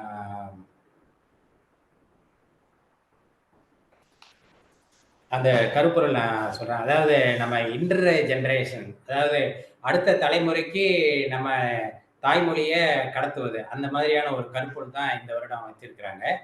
அது எதுக்காக அந்த மாரி வச்சிருக்காங்க அப்டின்னா, தாய்மொழிய ஏன் பேணணும்? அப்படிங்கிறது அடுத்த கட்டமா வருவோம். இப்ப இதுவரைக்கும் நம்ம மத்த காரணங்கள் எல்லாம் பார்த்தோம். தாய்மொழியோட தினத்தோட வரலாறு, மற்ற நாடுகள்ல மொழிகள் எந்த அளவுக்கு பேணப்படுது. இப்ப உலகளாவிய அதிக அளவுல பேசக்கூடிய மொழிக்கான காரணம், இதெல்லாம் நம்ம பார்த்தோம். இப்ப நம்ம தாய்மொழிக்கு வருவோம். தாய்மொழிய நம்ம ஏன் பேணணும்? தாய்மொழியில வந்து நெறைய டயலாக்ட்ஸ் அப்படிம்பாங்க. அதாவது சிறு சிறு இது வந்து கொஞ்சம் கலந்து 2, 3 மொழிகள் கலந்து ஒரு ஒரு குறிப்பிட்ட இடத்துல ஒரு குறைந்த அளவான மக்கள் தொகையில பேசுவாங்க. அந்த மொழிகள் வந்து காலப்போக்குல அழியும். அந்த அழிவ வந்து நம்மளால தடுக்க முடியாது. ஏன்னா, அந்த மக்கள் சமூக பொருளாதார முன்னேற்றத்துக்கு வெளி உலகத்துக்கு வர்றப்ப, அவங்க வேற மொழிகள்ல பேசி ஆக வேண்டியங்கிற கட்டாயம் ஏற்படும். அப்புறம் அவங்க வந்து இடம்பெயர்வாங்க. இடம்பெயர்றப்ப வந்து, அந்த ஒரு சிறிய பகுதியில பேசக்கூடிய மொழி கண்டிப்பாக அத வெளி இடத்துக்கு நம்ம எடுத்துட்டு போக முடியாது. அந்த மாதிரியான ஒரு நிலைமை வருகிறப்ப, அந்த மொழிகள் அழிவது தவிர்க்க முடியாது. ஆனால் நம்மளுடைய தாய்மொழி தமிழ். இத பத்தி நம்ம நெறைய பேசியிருக்கிறோம். தமிழ் மொழிய பத்தி நம்ம சொல்ல வேண்டியதில்ல. நம்ம இந்தியாவிலேயே பேசக்கூடிய மொழிகள்ல ரொம்ப அ மு முற்காலத்துக்கு முற்பட்ட மொழி. 3000 ஆண்டுகளுக்கு முன்னாடி இருந்ததுக்கான சான்றுகள்லாம் நம்மகிட்ட இருக்கு. அதுக்கு முன்னாடியே அந்த மொழி இருந்ததாக நம்ம பேசுறோம். அ அகத்தியம், தொல்காப்பியம், அப்புறம் திருவள்ளுவரோட திருக்குறள், அதிலிருந்து நமக்கு பழைய திருமுறைகள் அப்படின்னு நமக்கு நெறைய சங்க இலக்கியங்கள்லாம் இருக்கு. ஸோ இப்ப தமிழ் மொழி வந்து நம்ம ஒரு நம்ம கடவுள் நமக்கு செய்த ஒரு புண்ணியம். இந்த மாரி அதிக மக்கள் பேசக்கூடிய வளம் மிக்க ஒரு மொழிய தாய்மொழியா கொண்டு பிறந்திருக்கிறோம். நாம கூட நம்ம தாய்மொழிய பேணவில்லை என்றால், இந்த மாரி ஒரு ஒரு குறிப்பிட்ட பகுதியில ஒரு குறைந்த அளவு மக்கள் தொகையில பேசக்கூடியவங்க, அவங்க அந்த மொழிய எப்படி இது பண்ணுவாங்க? எப்படி வளர்ப்பாங்க? ஸோ அதுதான் நம்மளுடைய இது. தாய்மொழிய வந்து வளர்க்கணும்னு சொன்னது அதுக்கு தான். தாய்மொழிய வந்து பார்த்தீங்கன்னா, வளர்க்கிறதுக்கு ஏன் வளர்க்கணும்? தாய்மொழிய நம்ம வளர்க்கிறப்ப, அ இப்ப அறிவியல் சம்மந்தமா நம்மளுடைய வரலாறு, புவியியல், அறிவியல் மற்ற மற்ற கலைகள், நீங்க பார்த்தீங்கன்னா வானவியல், நிலவியல், அ ப உயிரியல் இந்த மாரி எத்தனையோ துறைகள் இருக்கு. அந்த துறைகள்ல நம்ம நெறைய படிக்கிறதுக்கும், ஆராய்ச்சி செய்வதற்கும், அது சம்மந்தமான சிந்தனைகள் அந்த மாதிரி இது எல்லாமே பண்ணுவதற்கு பார்த்தீங்கன்னா, தாய்மொழியில அத கற்றால் தான் நாம் அந்த சிந்தனைகள் அதோட நீட்சியை கொண்டு போய் நம்ம சிறந்த படைப்புகளை படைக்க முடியும். நாம் வேற்று மொழியில் படித்தால் அந்த கருத்துக்களை புரிந்து கொள்ள முடியும். அந்த கருத்துக்களை நாம் புரிந்து கொண்டு அதோட நம்ம ஐக்கியமாகி அந்த சிந்தனைகளை நாம் உள்வாங்கி நம்மளோட ஒரு கருத்துக்கள் எல்லாம் இது பண்ணி நம்ம அதை வந்து மேல ஒரு கண்டுபிடிப்புகளோ அதை மேம்படுத்துவதோ நம்மளால் முடியாது. அது அத மத்த மொழிகள்ல பேசணும்னா பண்ண முடியாது. இப்ப நம்ம எல்லாருக்குமே ஆங்கிலம் தெரியும். கொஞ்சம் பேருக்கு தமிழ் மொழிய தவிர ஆங்கிலம். ஹிந்தி சில பேருக்கு தெரியும், சில பேர் வேற ஐரோப்பிய மொழியில கூட கல்லூரியில படிச்சிருக்கலாம். ஆனா அப்படி படிச்சாலும் பார்த்தா, இப்ப இவங்க இந்த சிவாமி சண்முக சுந்தரத்துக்கு தமிழ், ஆங்கிலம், ஹிந்தியிலயும் அவங்களுக்கு ஹிந்தியும் படிச்சிருக்கிறாங்க. ஹிந்தியும் தெரியும். இருந்தாலும் வந்து கவிதை எதுல எழுதுறாங்க? நமக்கு ஹிந்தியில எழுதுனா தெரியாது அப்படிங்கிறதுக்காக மட்டும் இல்ல. ஹிந்தியில அவங்களோட கருத்தோட்டம் வந்து அவங்க என்ன நினைக்கிறாங்களோ, அத முழுவதுமாக அந்த ஹிந்தி மொழியிலயோ, இல்ல ஆங்கில மொழியிலயோ கொண்டு வருவது என்பது கடினம். செய்யலாம்.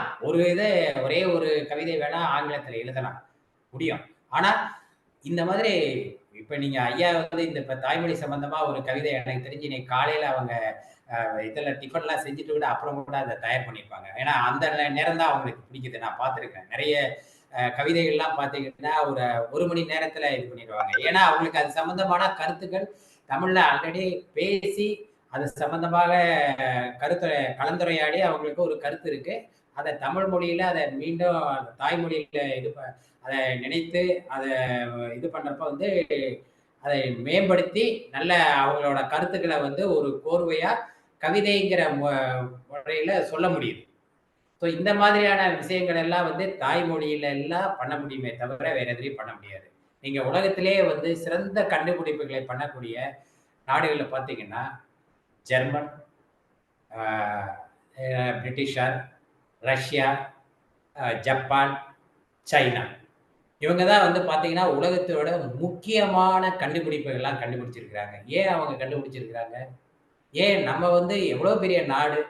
நம்ம அந்த காலத்துல எப்படி இருந்தோம்?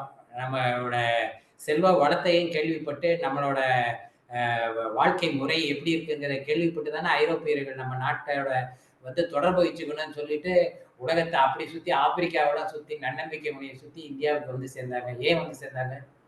அவங்க நாட்டுல இல்லாத இதா இப்ப எல்லாமே ஐரோப்பாவுக்கு நம்ம ஏன் வந்து இது டூர் போகிறோம்?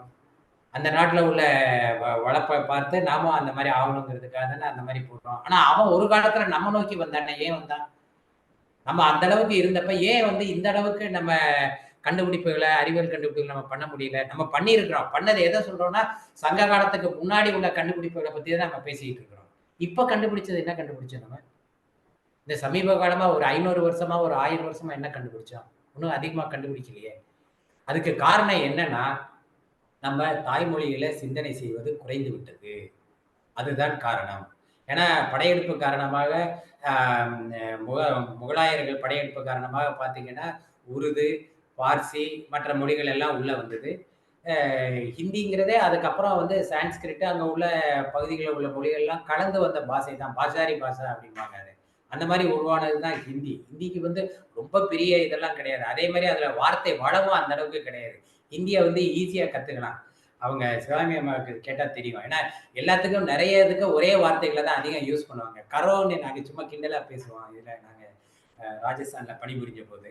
கரோங்கிற ஒரு வார்த்தைய வச்சே நெறைய பேசுவாங்க. அது பார்த்தீங்கன்னா, வார்த்தைகள் வளம். நமக்கு வந்து ஒரு மொழி ஒரு மொழி வந்து ஒரு வார்த்தைக்கு வந்து பார்த்தீங்கன்னா, நெறைய அர்த்தம் இருக்கும். அதே மாரி நெறைய அர்த்தத்துக்கு ஒரே வார்த்தைய சொல்லலாம். அந்த மாரி நெறைய நமக்கு மொழி வளம் இருக்கு. அந்த வளம் வந்து ஹிந்தியில கிடையாது. ஸோ அந்த மாரி நெறைய மொழிகள் இருந்தாலும், நம்ம மொழியில நம்ம சிந்திக்காதனால தான், நம்ம வந்து அறிவியல்ல பின்தங்கிட்டோம். நம்மளுடைய முன்னோர்கள் எந்த அளவுக்கு முன்னேறி இருந்தார்களோ, அந்த அளவுக்கு நம்ம முன்னேறாததுக்கு காரணமே தாய்மொழியை நாம் பேணாதது தான். அதைத்தான் இப்ப வந்து வலியுறுத்துகிறாங்க. யுனெஸ்கோலயே அதான் சொல்றாங்க. நீங்க தமிழ்ல அதாவது உங்களோட தாய்மொழியில நீங்க சிந்திங்க. அப்பதான் வந்து உங்களுடைய கலை, இலக்கியம், பண்பாடு, அறிவியல் அனைத்து துறைகளிலும் நீங்க மேம்படுவதற்கான வாய்ப்பு.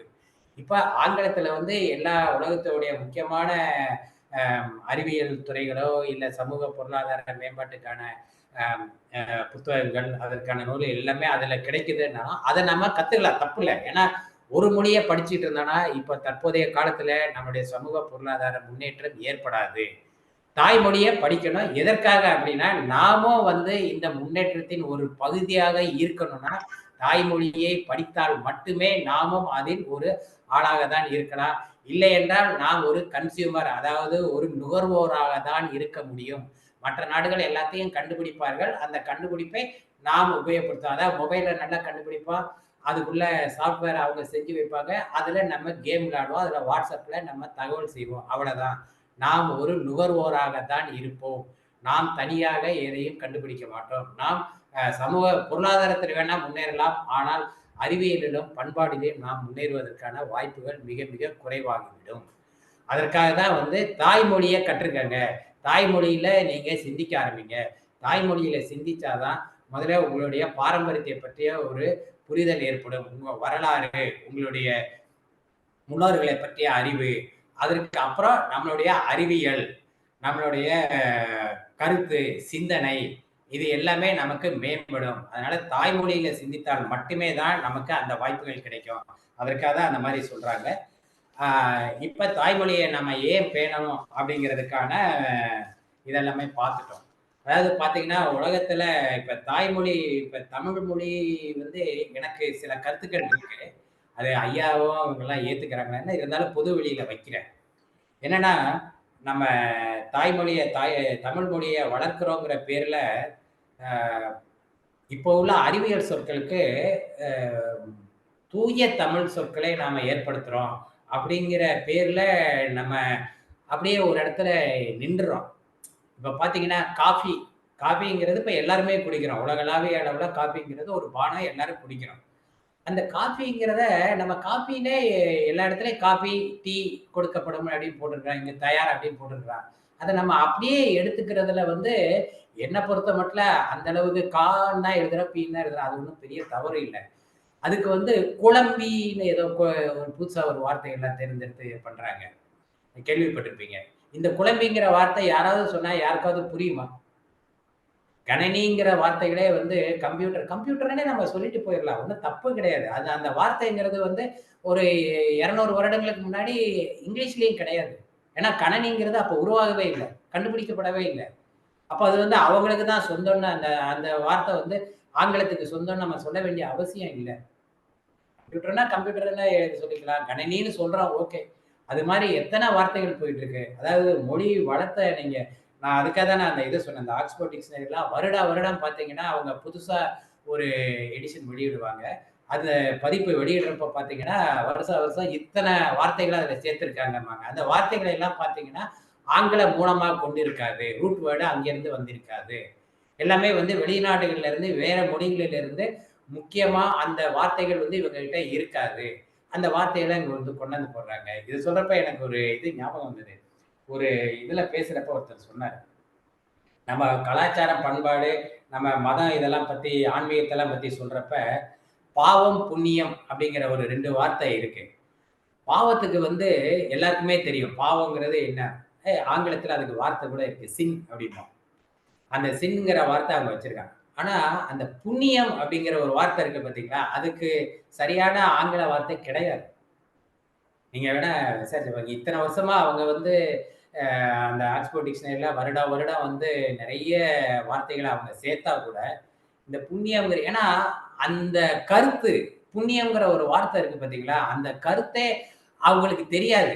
என்ன புண்ணியம்னா என்ன? அது வந்து அவங்க வந்து ஒரு ஹெல்ப். அதாவது ஒரு உதவி.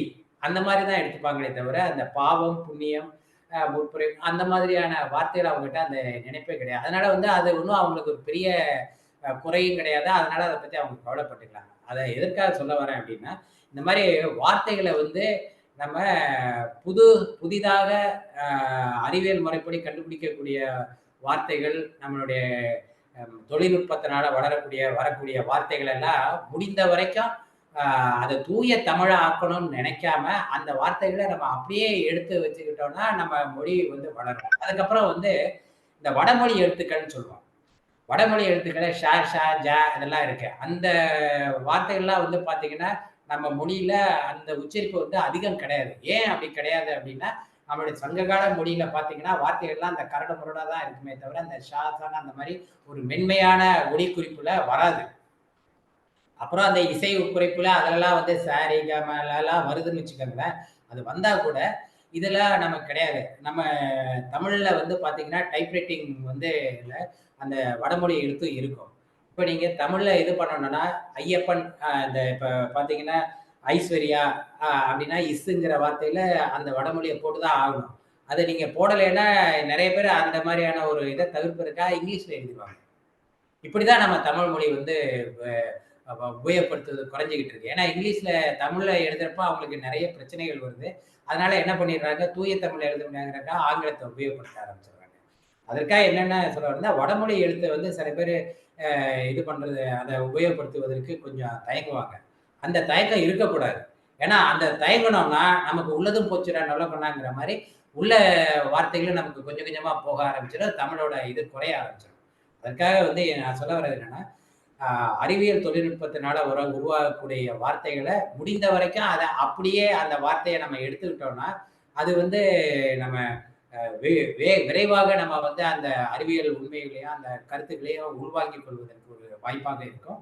அதே மாதிரி இந்த தனித்தமிழ்ன்ற மாதிரி ரொம்ப தூய தமிழ்ல பேசுறோம்னு சொல்லிட்டு இருக்கிற தமிழையும் நம்ம ஒழித்திடாம இருக்கிறதுக்கு அது ஒரு வாய்ப்பா இருக்குங்கிறது என்னுடைய இது. ஸோ பார்த்தீங்கன்னா, தமிழை வளர்க்கறதுக்கு நம்ம என்ன பண்ணணும்? தாய்மொழி பேணும். இப்போ இதெல்லாம் இந்த மாதிரி நிறைய கருத்துக்களை பேசிட்டோம். இப்போ தாய்மொழியை வளர்க்கறது என்ன பேசுறோம்? இப்போ எங்களுக்கு அடுத்த தலைமுறை அவங்க எல்லாமே பார்த்தீங்கன்னா, இப்போ நம்ம வந்து சோசியல் மீடியான்னு சொல்லக்கூடிய அந்த வாட்ஸ்அப்பு, இப்போ ஃபேஸ்புக் இந்த இதெல்லாம் பார்த்தீங்கன்னா, நம்மளுடைய அடுத்த தலைமுறை வந்து எந்த வார்த்தைகளையும் வந்து இங்கிலீஷில் உள்ளதை தமிழில் அவங்களுக்கு எழுதுறதுக்கு நிறைய சிக்கல் இருக்கு. அந்த கீபோர்டு தமிழில் அவங்க உருவாக்கி கொடுத்துருந்தாலும், அதில் நிறைய கீபோர்டு இருக்கு தமிழில். அதனால அதை உபயோகப்படுத்துறதுக்கு அவங்க கஷ்டமா இருக்குன்னு சொல்லிட்டு இங்கிலீஷில் அடிச்சிடுறாங்க. தமிழில் என்ன சொல்லணுமோ அதை அப்படியே இங்கிலீஷில் அடிச்சிடுறாங்க. இப்போ ஒரு மோசமான ஒரு பழக்கம் வந்திருக்கு. நீங்க பார்த்திருப்பீங்க. இப்போ உள்ள திரைப்படங்கள்ல டீசர் அந்த சாங்ஸ் எல்லாம் வெளியிடுறாங்க பார்த்திருப்பீங்க. அந்த படங்கள்ல வர்றப்ப அந்த பாட்டு வருது. அந்த பாட்டோட வார்த்தைகள தமிழ் வார்த்தைய அப்படியே ஆங்கிலத்துல போடுறாங்க. அது வந்து என்ன மாதிரியான நடைமுறைங்கிறது என்னால புரிஞ்சுக்கவே முடியல. அத பார்த்து நான் ரொம்ப இது வேதனைப்பட்டேன். எதுக்காக அத போடுறீங்க? அது வந்து என்ன முன்னேற்றம்ங்கிறது எனக்கு புரியல. அந்த தமிழ் தெரிஞ்சவன் தான் அந்த பாட்டை கேட்க போறான். இல்ல அந்த இசைக்காக அதை கேட்க போறான். அவ்வளவுதான். அவனுக்கு எதுக்கு அந்த ஆங்கிலத்துல தமிழ் வார்த்தைகள் எழுத வேண்டியிருக்கு? அது எனக்கு புரியல. இதெல்லாம் வந்து ஒரு மோசமான இது. இந்த பழக்கத்தை வந்து நம்ம முடிஞ்ச வரைக்கும் தவிர்க்க பார்க்கணும் ஒண்ணு. 2வது வந்து பார்த்தீங்கன்னா, தமிழ வளர்க்கிறதுக்கு நெறைய வழிகள் இருக்கு. அந்த இதுக்கு முன்னாடி பார்த்தீங்கன்னா, நம்ம இவரு கலைஞர் முதல்வராக இருந்தப்ப தமிழ் படங்களுக்கு வந்து தலைப்ப வந்து நீங்க தமிழ்ல வச்சீங்கன்னா, அதுக்கு ஏதோ ஒரு வரிகுச் சலுகை குடுப்பான் அப்டின்னாரு. அப்போ பார்த்தீங்கன்னா, நெறைய தமிழ் வார்த்தைகள், நெறைய கவிதைகளோட "வாரணம் ஆயிரம்" அப்டின்னு கூட ஒரு படம் வந்தது. நான் உதாரணத்துக்காக சொல்றேன். எப்படி அந்த படம் வந்துச்சு அப்டின்னா, அப்ப பார்த்தீங்கன்னா, எல்லாமே தமிழ் கவிதைகள்ல இருந்தெல்லாம் முதல் வரிய எடுத்து படத்தோட தலைப்பா வச்சாங்க. அதுக்கு முன்னாடி பார்த்தீங்கன்னா, மிஸ்டர் அது இதுன்னு என்னெல்லாமோ ஆங்கில வார்த்தைகள் கலந்து தான் தலைப்பு வந்து தமிழ் படங்களுக்கு தலைப்பே தமிழ்ல வைக்க மாட்டாங்கங்கிற ஒரு நிலைமை வந்தப்ப, அந்த மாதிரியான ஒரு சின்ன ஒரு வணிக நோக்குல அந்த வரியில வந்து உங்களுக்கு சலுகை குடுப்போம்ன்னு சொன்ன உடனே பார்த்தீங்கன்னா, அந்த ஒரு 95, 2000, 2005 வரைக்கும் உள்ள படங்கள்லாம் பார்த்தீங்கன்னா, தூய தமிழ்ல இருக்கும் அந்த வார்த்தை தலைப்புகள்லாம். அது மாரி தமிழ வளர்க்குவதற்கு வந்து நம்ம இப்ப நெறைய அந்த வரிச்சலுகை இப்ப எடுத்துட்டாங்க. அதனால திருப்பி பார்த்தீங்கன்னா, ஆங்கில தலைப்புகள்ல திருப்பி தமிழ் படம் வர ஆரம்பிச்சிருச்சு. அதனால தமிழ வளர்க்கறதுக்கு நம்ம நெறைய வழிகள் இருக்கு. அந்த வழிகள நம்ம வந்து இப்ப நான் சொன்ன சில 2, 3 கருத்துக்களுக்கு வந்து நெறைய பேருக்கு மாற்று கருத்துக்கள் இருக்கலாம். என்னோட கருத்துக்கள நான் பொது வெளியில வைக்கிறேன்.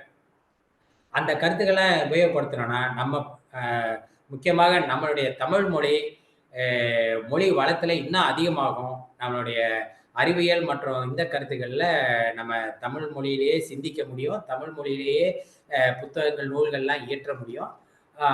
புதிதாக வரக்கூடிய துறைகள்ல வந்து நம்ம மேன்மேலும் சிறந்து விளங்குவதற்கு ஒரு வாய்ப்பு கிடைக்கும்.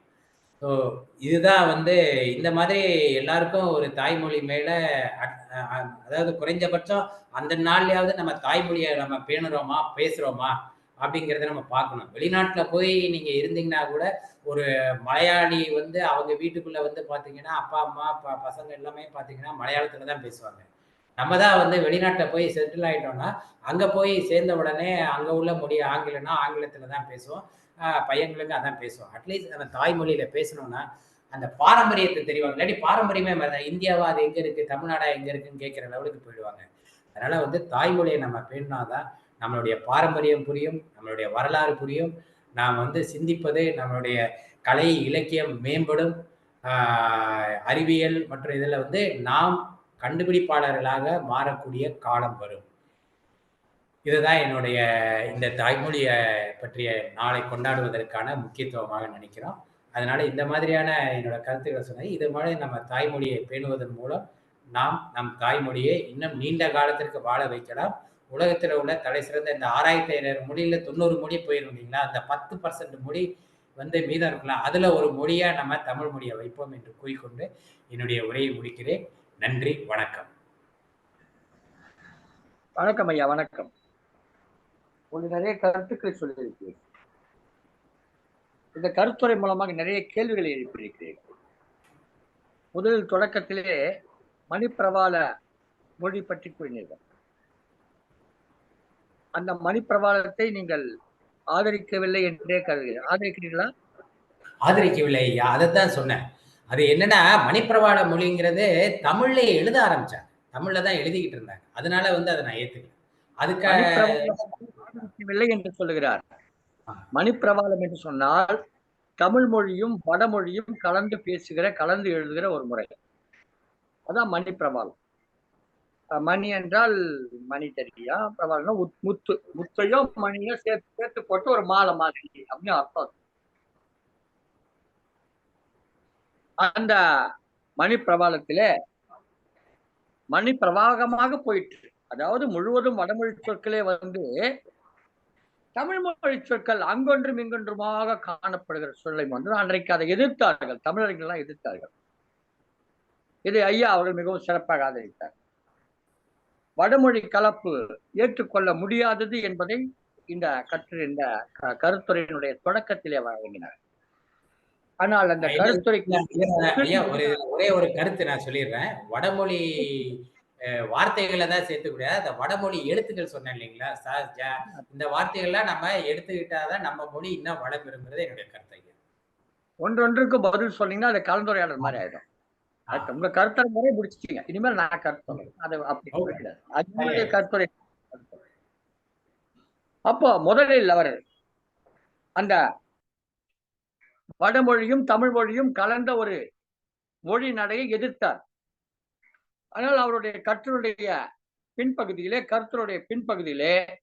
தன்னுடைய கருத்துக்கு முற்றிலும் எதிரான கருத்துக்களை தானே வழங்கினார். ஆங்கிலத்தை கலந்து கொள்ளலாம் என்று சொன்னார். எப்படி வடமொழி கலந்தால் தமிழ் மொழி சீரழிந்து விடும் என்று நம்புகிறாரோ, அதே போல ஆங்கில மொழி கலந்தாலும் தமிழ் மொழி சீரழிந்து விடும் என்பதை அவர் ஏற்றுக்கொள்ளவில்லை. இது நமக்கு இருக்கக்கூடிய ஆங்கில மோகம். இது நம்ம ஆங்கிலம் தெரிந்தால் நாம் அறிவாளி என்று நினைத்துக் கொள்ளுகிற போக்கு. ஆங்கிலத்தில் அதை சொல்ல வேண்டும், அதில் தவறு கிடையாது என்று சொன்னால் வடமொழியிலே சொல்வதை தவறு இல்லை என்று நாம் சொல்லிவிடலாமே. இப்போ ஒரு ராமாயண கதாபாத்திரம், வடமாநில கதாபாத்திரம், அந்த கதாபாத்திரம் அந்த கதைகளில் சொல்லுகிற போது வடமொழி சொற்களை பயன்படுத்த தவறில்லை தானே என்றாகிவிடும் தானே? அப்படி அல்ல. மொழிக்கு கலை சொற்களை உருவாக்க வேண்டும். உருவாக்குகிற பொழுது அந்த மொழி சீரும் சிறப்புமாக செழிப்படையும். தமிழ் மொழிக்கு பல ஆயிரம் ஆண்டுகள் தொன்மை உண்டு. நான் ஏற்கனவே தொடக்கத்தில் சொன்ன போது போல 10 லட்சம் சொற்களை கொண்டது தமிழ் மொழி. 10 லட்சம் தமிழ் சொற்களை கொண்டது. அரசு 7.5 லட்சம் தமிழ் சொற்களை அங்கீகரித்திருக்கிறது.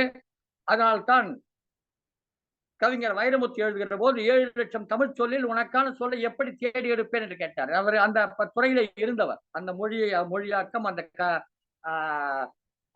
அகராதி, அந்த அகர முதலிய துறையில இருந்தவர். அதனால அதை சொன்னார் அவர். ஆனால் லிங்கசாலக 10 லட்சம் சொற்களை உருவாக்கி கொடுத்திருக்கிறார். அது அரசு பரிசீலனையில் இருக்கிறது. இந்த நேரத்திலே என் வீட்டிலே பருப்பு இருக்கிறது, புளி இருக்கிறது, மிளகாய் இருக்கிறது, எல்லாம் இருக்கிறது. நான் சமைத்து சாப்பிடுவேன். என்னால் சமைத்து சாப்பிட முடியும். ஆங்கில மொழியிலே அதெல்லாம் இல்லை. அது வளருகிற மொழி. அவன் ஸ்விக்கிலோ ஜொமேட்டோலோ ஆர்டர் பண்ணி வாங்கி சாப்பிடுகிறான். உங்களுக்கு புரியுற நடையில சொல்றேன். அவங்கிட்ட இல்லாதவன் அதை எடுத்துக்கிறான். நான் எதற்கு எடுத்துக்கொள்ள வேண்டும் என்பது என்னுடைய கேள்வி. இடம் இருக்கிறது. என்னால் கம்ப்யூட்டருக்கு கணினி என்ற சொல்லை உருவாக்க முடியும். ஆனால் அவனால் உருவாக்க முடியாது. ஏன்னா அவனுடைய மொழிக்கு, அந்த மொழிகளுக்கு வேர்ச்சொல் கிடையாது. தமிழுக்கு வேர்ச்சொல் இருக்கிறது. தமிழுடைய ஒவ்வொரு சொல்லுக்கும் வேறு இருக்கிறது. எல்லா சொற்களும் காரண பெயர்களாகவும் இடுகுறி பெயர்களாகவும் இருக்கிறது. எனவே அவற்றுக்கு வேறு சொற்கள் இருக்கிறது. வேறில் இருந்தால் ஒரு சொல்லை உருவாக்கி விட முடியும். ஆனால் ஆங்கிலத்தில் அப்படி ஒரு சொல்லை உருவாக்க முடியாது. அவன் ஒரு மாத்திரைக்கு பெயர் வைக்க வேண்டும் என்றால் லத்தீனிடமோ கிரேக்கத்திடமோ கடன் வாங்க வேண்டும். ஆனா எனக்கு அந்த அவசியம் கிடையாது. இதை நீங்கள் முதலில் புரிந்து கொள்கிறாங்க.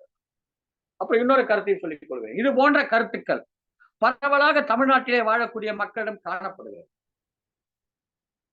இது தவறு என்பதை சொல்வதுதான் நம்முடைய நோக்கம். இந்த நிகழ்ச்சியிலே கலந்து கொண்ட ஐயா சில கருத்துக்களை கூறினார்கள். ஆனால் இது அத்தனையும் தமிழறிஞர்கள் முன்வைக்கப்பட்ட கேள்விகளாக நான் பார்க்கிறேன். எனவே இந்த காணொலி முழுவதையும் முனைவர் ஈழம் தமிழப்பனாருக்கு அனுப்பப்படும். அவர் இதில் கூறப்பட்டிருக்க அத்தனை விடயங்களுக்கும் பதில் சொல்லுவார். அவர் என்னிலும் தேர்ந்த தமிழறிஞர். அவர் இந்த கருத்தரங்க உரையில் இவர் வைத்திருக்கக்கூடிய கருத்துரைகள் அனைத்தும் ஒரு கேள்விகள். அந்த கேள்விகளுக்கெல்லாம் ஐயா ஈழம் தமிழப்பனார் மிக தெளிவாக சரியாக பதில் சொல்லுவார் என்று கூறி இந்த கருத்தரங்கத்தை நிறைவு செய்கிறேன். இந்த கருத்தரங்கில் கலந்து கொண்டு உரையாற்றிய ஐயா வேலப்பனாருக்கு நம்முடைய நன்றிகளை தெரிவித்துக் கொள்கிறோம். இது அவருடைய உணர்வு மொழி செழிக்க வேண்டும் என்பது. அது ஒன்றும் அவருடைய நோக்கத்தில் எனக்கு எந்த விதமான குறைபாடும் கிடையாது. அவருடைய நோக்கத்தில் நான் எந்த விதத்திலும் சந்தேகிக்கவில்லை.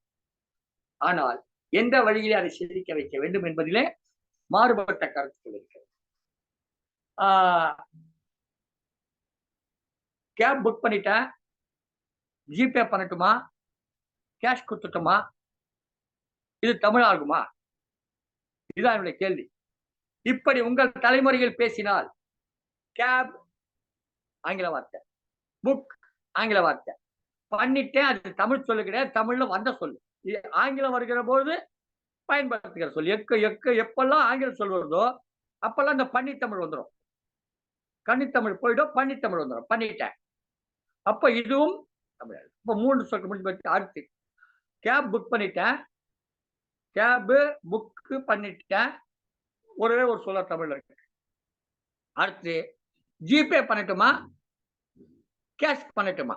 இந்த எங்க தமிழுக்கு சொல்லுங்க. ஜிபேவில் அனுப்பி விடட்டுமா, இல்லை கேஷாக கொடுத்து விடட்டுமா என்று சொன்னால் கூட தமிழ் இருக்கிறது.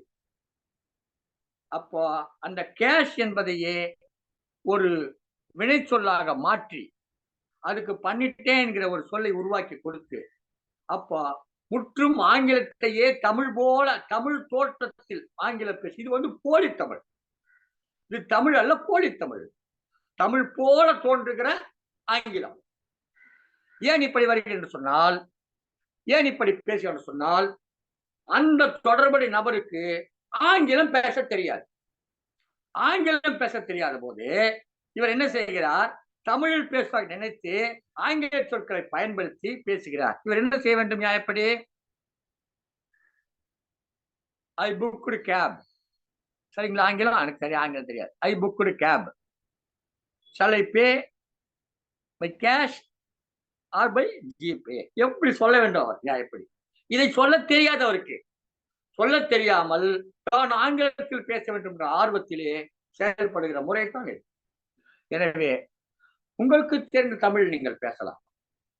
நீங்கள் தெரியாத ஆங்கிலத்தில் பேசுவதை சிறப்பு என்று கருதுவதை விட்டுவிடுங்க. உங்களுக்கு தெரிந்த தமிழ் பேசுங்கள். நீங்கள் ஒரு வெளிநாட்டுக்கு போகிற பொழுது நீங்கள் யார் என்று கேட்டால் தமிழன் என்றுதான் சொல்ல வேண்டும். ஒரு பிரான்ஸ் தேசத்துக்காரன் வந்தால் தன்னை கேட்டால் யார் என்று கேட்டால் தன்னை ஒரு பிரெஞ்சு என்று சொல்லிக் கொள்வான். தன்னை பிரான்ஸ் நாட்டுக்காரன் சொல்லிக் கொள்ள மாட்டான். ஒரு ஆங்கிலேயனை கேட்டால் ஐ எம் அன் இங்கிலீஷ் என்று நான் சொல்லுவான். நான் இங்கிலாந்தை சேர்ந்தவன் சொல்ல மாட்டான். ஜெர்மனி கேட்டான் ஜெர்மன், டாய்ஸ், அதுதான் சொல்லுவான். ஏன்னா அவனுடைய மொழிதான் அவனுடைய சிறப்பு. அந்த வகையிலே நீங்கள் சென்றாலும் அப்பெல்லாம் இந்திய என்று சொல்லுகிறாங்க. ஆனால் தமிழ் என்றுதான் சொல்ல வேண்டும். நீங்கள் யார்? தமிழன். இந்திக்காரன் இந்திய, நான் இந்திக்காரன், நான் தெலுங்கன், நான் மலையாளி. அது அவரவர்களுடைய தாய்மொழி. அது அனைத்தும் உயர்ந்ததுதான். எந்த ஒரு தாய்மொழியும் நாம் குறைத்து மதிப்பிடவில்லை. அது அவருடைய தாய்மொழி, சிறப்பு. என்னை பொறுத்தவரை தமிழில் கலக்கிற மொழிகளை மறுக்கிறேன். ஆனால் அதே நேரத்தில் அந்த மொழி அந்த மக்களுக்கு சிறந்த தாய்மொழி என்பது எந்த மாற்று கருத்தும் எனக்கு கிடையாது.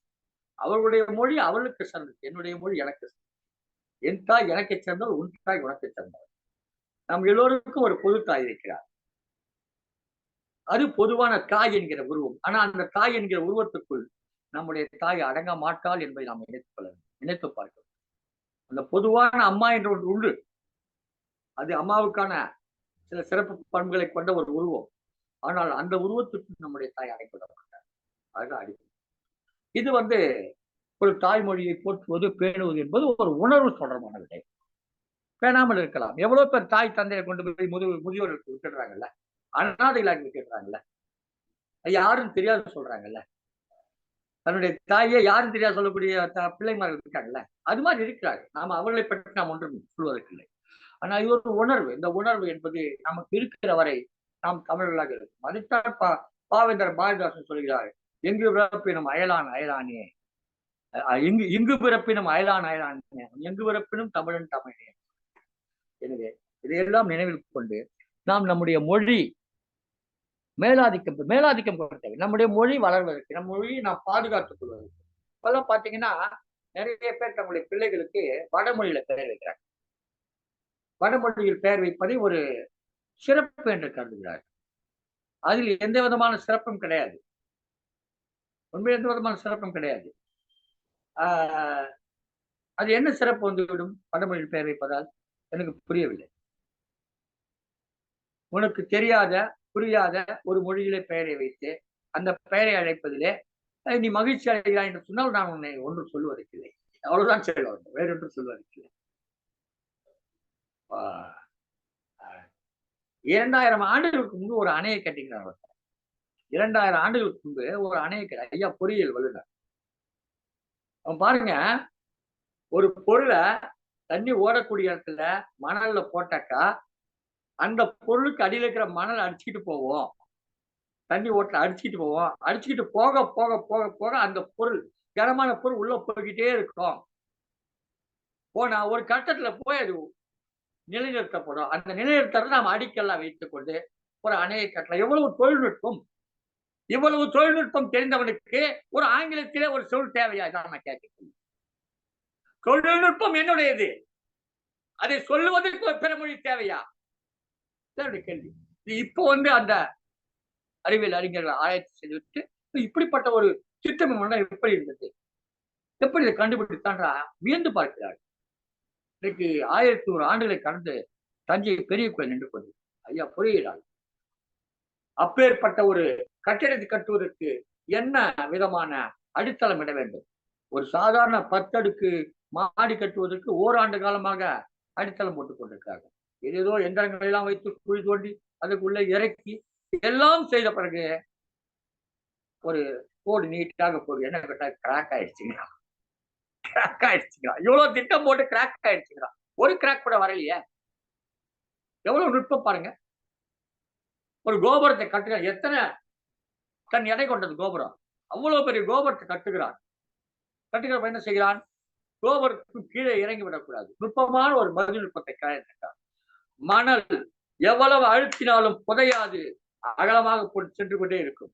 அகல வாழ்க்கையில் தான் அது விலகுமே தவிர அடியில் புதையாது என்கிற உண்மையை கண்டுபிடித்து ஒரு கருங்கல்லாலான ஒரு சட்டத்தை நம்மளோட அந்த கால ஸ்லேட்டு பலகை பார்த்திருப்போம். அந்த மாதிரி ஒரு சட்டத்தை ஏற்படுத்தலாம். இதுல கருங்கல் ஏற்படுத்தி அந்த சட்டத்தை போட்டா அந்த சட்டம் விலகாது. அதுக்குள்ள மணலை கொட்டும். அது நிரம்ப நிரம்ப நிரம்ப ஆற்று மணலை கொண்டு வந்து ஜலித்து அதை கொட்டி நிரப்பிவிட்டு அதற்கு மேல் கட்டி அவ்வளவு பெரிய கோபுரங்களை கட்டியிருக்கா. எவ்வளவு பெரிய கோபுரம் யோசிச்சு பாருங்க. ஒவ்வொரு கோபுரம் எத்தனை டன் வெயிட், எவ்வளவு இது அது அந்த பூமி தாங்கி கொண்டது. கடைக்காலே கிடையாது, அடிவா இதுவே கிடையாது. அதுல என்னென்னமோ திட்டலாம் போடுறான். ஆனா கட்டி எப்படி கட்டியிருக்கான்? அவன் தொழில்நுட்பம். இவன் இதை செஞ்சவன் இவன் ஆங்கிலத்தை சொல்லணுமா? இவன் பேஸ்மெண்ட் என்கிற ஆங்கிலத்தை பயன்படுத்த வேண்டுமா? அடித்தளம் என்கிற தமிழ் சொல்லை பயன்படுத்தினால் இல்ல பேஸ்மெண்ட்டை பயன்படுத்த நல்லா இருக்கும் என்று சொல்லி எப்படி சரியாக இருக்கும் எனக்கு புரியவில்லை என்று கூறி இந்த நிகழ்ச்சியை இந்த அளவில் நிறைவு செய்கிறேன். இதை தொடர்ந்து இந்த நிகழ்ச்சியுடைய தொடர்ச்சியாக முனைவர் ஈழம் தமிழப்பனாருடைய உரையும் இருக்கிறது. அதையும் நீங்கள் இந்த வலையொலி காண்பவர்கள் கண்டு இந்த வலையொலியிலே எழுப்பப்பட்டிருக்க ஐயங்களுக்கெல்லாம் பதில் உரையை கேட்டு மகிழ்வடைய வேண்டும் என்று கேட்டுக்கொள்கிறேன். இந்த நிகழ்ச்சியை நமக்கு சிறப்பாக வழங்கிக் கொண்டிருக்கிற சங்கத்தமிழ் தொலைக்காட்சியினுடைய மேலாண் இயக்குநர் திருமதி திருக்குறள் செல்வி, திருக்குறள் தொண்டர் திருமதி சிவகாமி சண்முகசுவாமி அவர்களுக்கு நன்றி தெரிவித்து, இந்த நிகழ்ச்சியில் கலந்து கொண்ட சிறப்பான உரை வழங்கிய திரு வேலப்பன் அவர்களுக்கு நம்முடைய நன்றிகள் தெரிவித்து, இந்த மொழியின் வளர்ச்சிக்காக, மொழியினுடைய சிறப்புக்காக, மொழியினுடைய முன்னேற்றத்திற்காக, மொழியை பேண வேண்டும் என்பதற்காக பல்வேறு தரப்பு மக்களும் பல்வேறு கருத்துக்களை கூறி வருகிறார்கள். அதில் ஐயாவுடைய கருத்தும் உண்டு. ஐயாவுடைய நோக்கங்களை நாம் எந்த விதத்திலும் ஐயப்பாடு கொள்ளவில்லை. அவருடைய நோக்கம் சரியானது.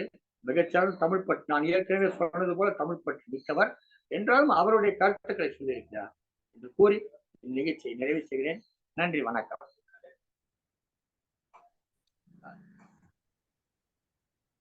நன்றி ஐயா, உங்களுடைய பின்னூட்டத்திற்கு நன்றி. இன்றைய கருத்தரங்க நிகழ்வு மிகவும் சிறப்பானதொரு நிகழ்வாகவே அமைந்தது. நம்முடைய கருத்துரையாளர் திரு வேலப்பன் அவர்கள் நம்முடைய தாய்மொழி நாள் கொண்டாட்டத்திற்கான வரலாறு பற்றியும், எதற்காக தாய்மொழியை பேண வேண்டும் என்பது பற்றியும், இன்றைய நம்முடைய தாய்மொழியின் நிலை பற்றியும் அருமையாக எடுத்துரைத்தார். அவர் எழுப்பிய கேள்விகளுக்கெல்லாம் உங்கள் ஒவ்வொரு இடமும் பதில் கிடைக்குமா என்று பாருங்கள். நம்முடைய நீலகண்ட ஐயா சொன்னது போல் தமிழப்பனார் அவர்கள் சரியான பதிலை அளிப்பார் என்று கூறினார். இதை வலையொலி மூலம் கண்டு கொண்டிருக்கும் ஒவ்வொருவரும் தங்களுக்குள்ளே அந்த கேள்விகளை எழுப்பி அதற்கான பதிலை தேட வேண்டும். நம்முடைய தாய்மொழியை பேண வேண்டியது நம்முடைய கடமையாகும். தாய்மொழி நாள் ஒரு நாள் மட்டுமல்லாமல் வாழ்நாள் முழுவதும் அதை பேணி காத்தாலே நம்முடைய தாய்மொழி சிறக்கும் என்று கூறி உங்கள் அனைவருக்கும் சங்கத்தமிழ் இலக்கிய பூங்காவின் சார்பில் நன்றிகளை தெரிவித்துக் கொள்கின்றோம்.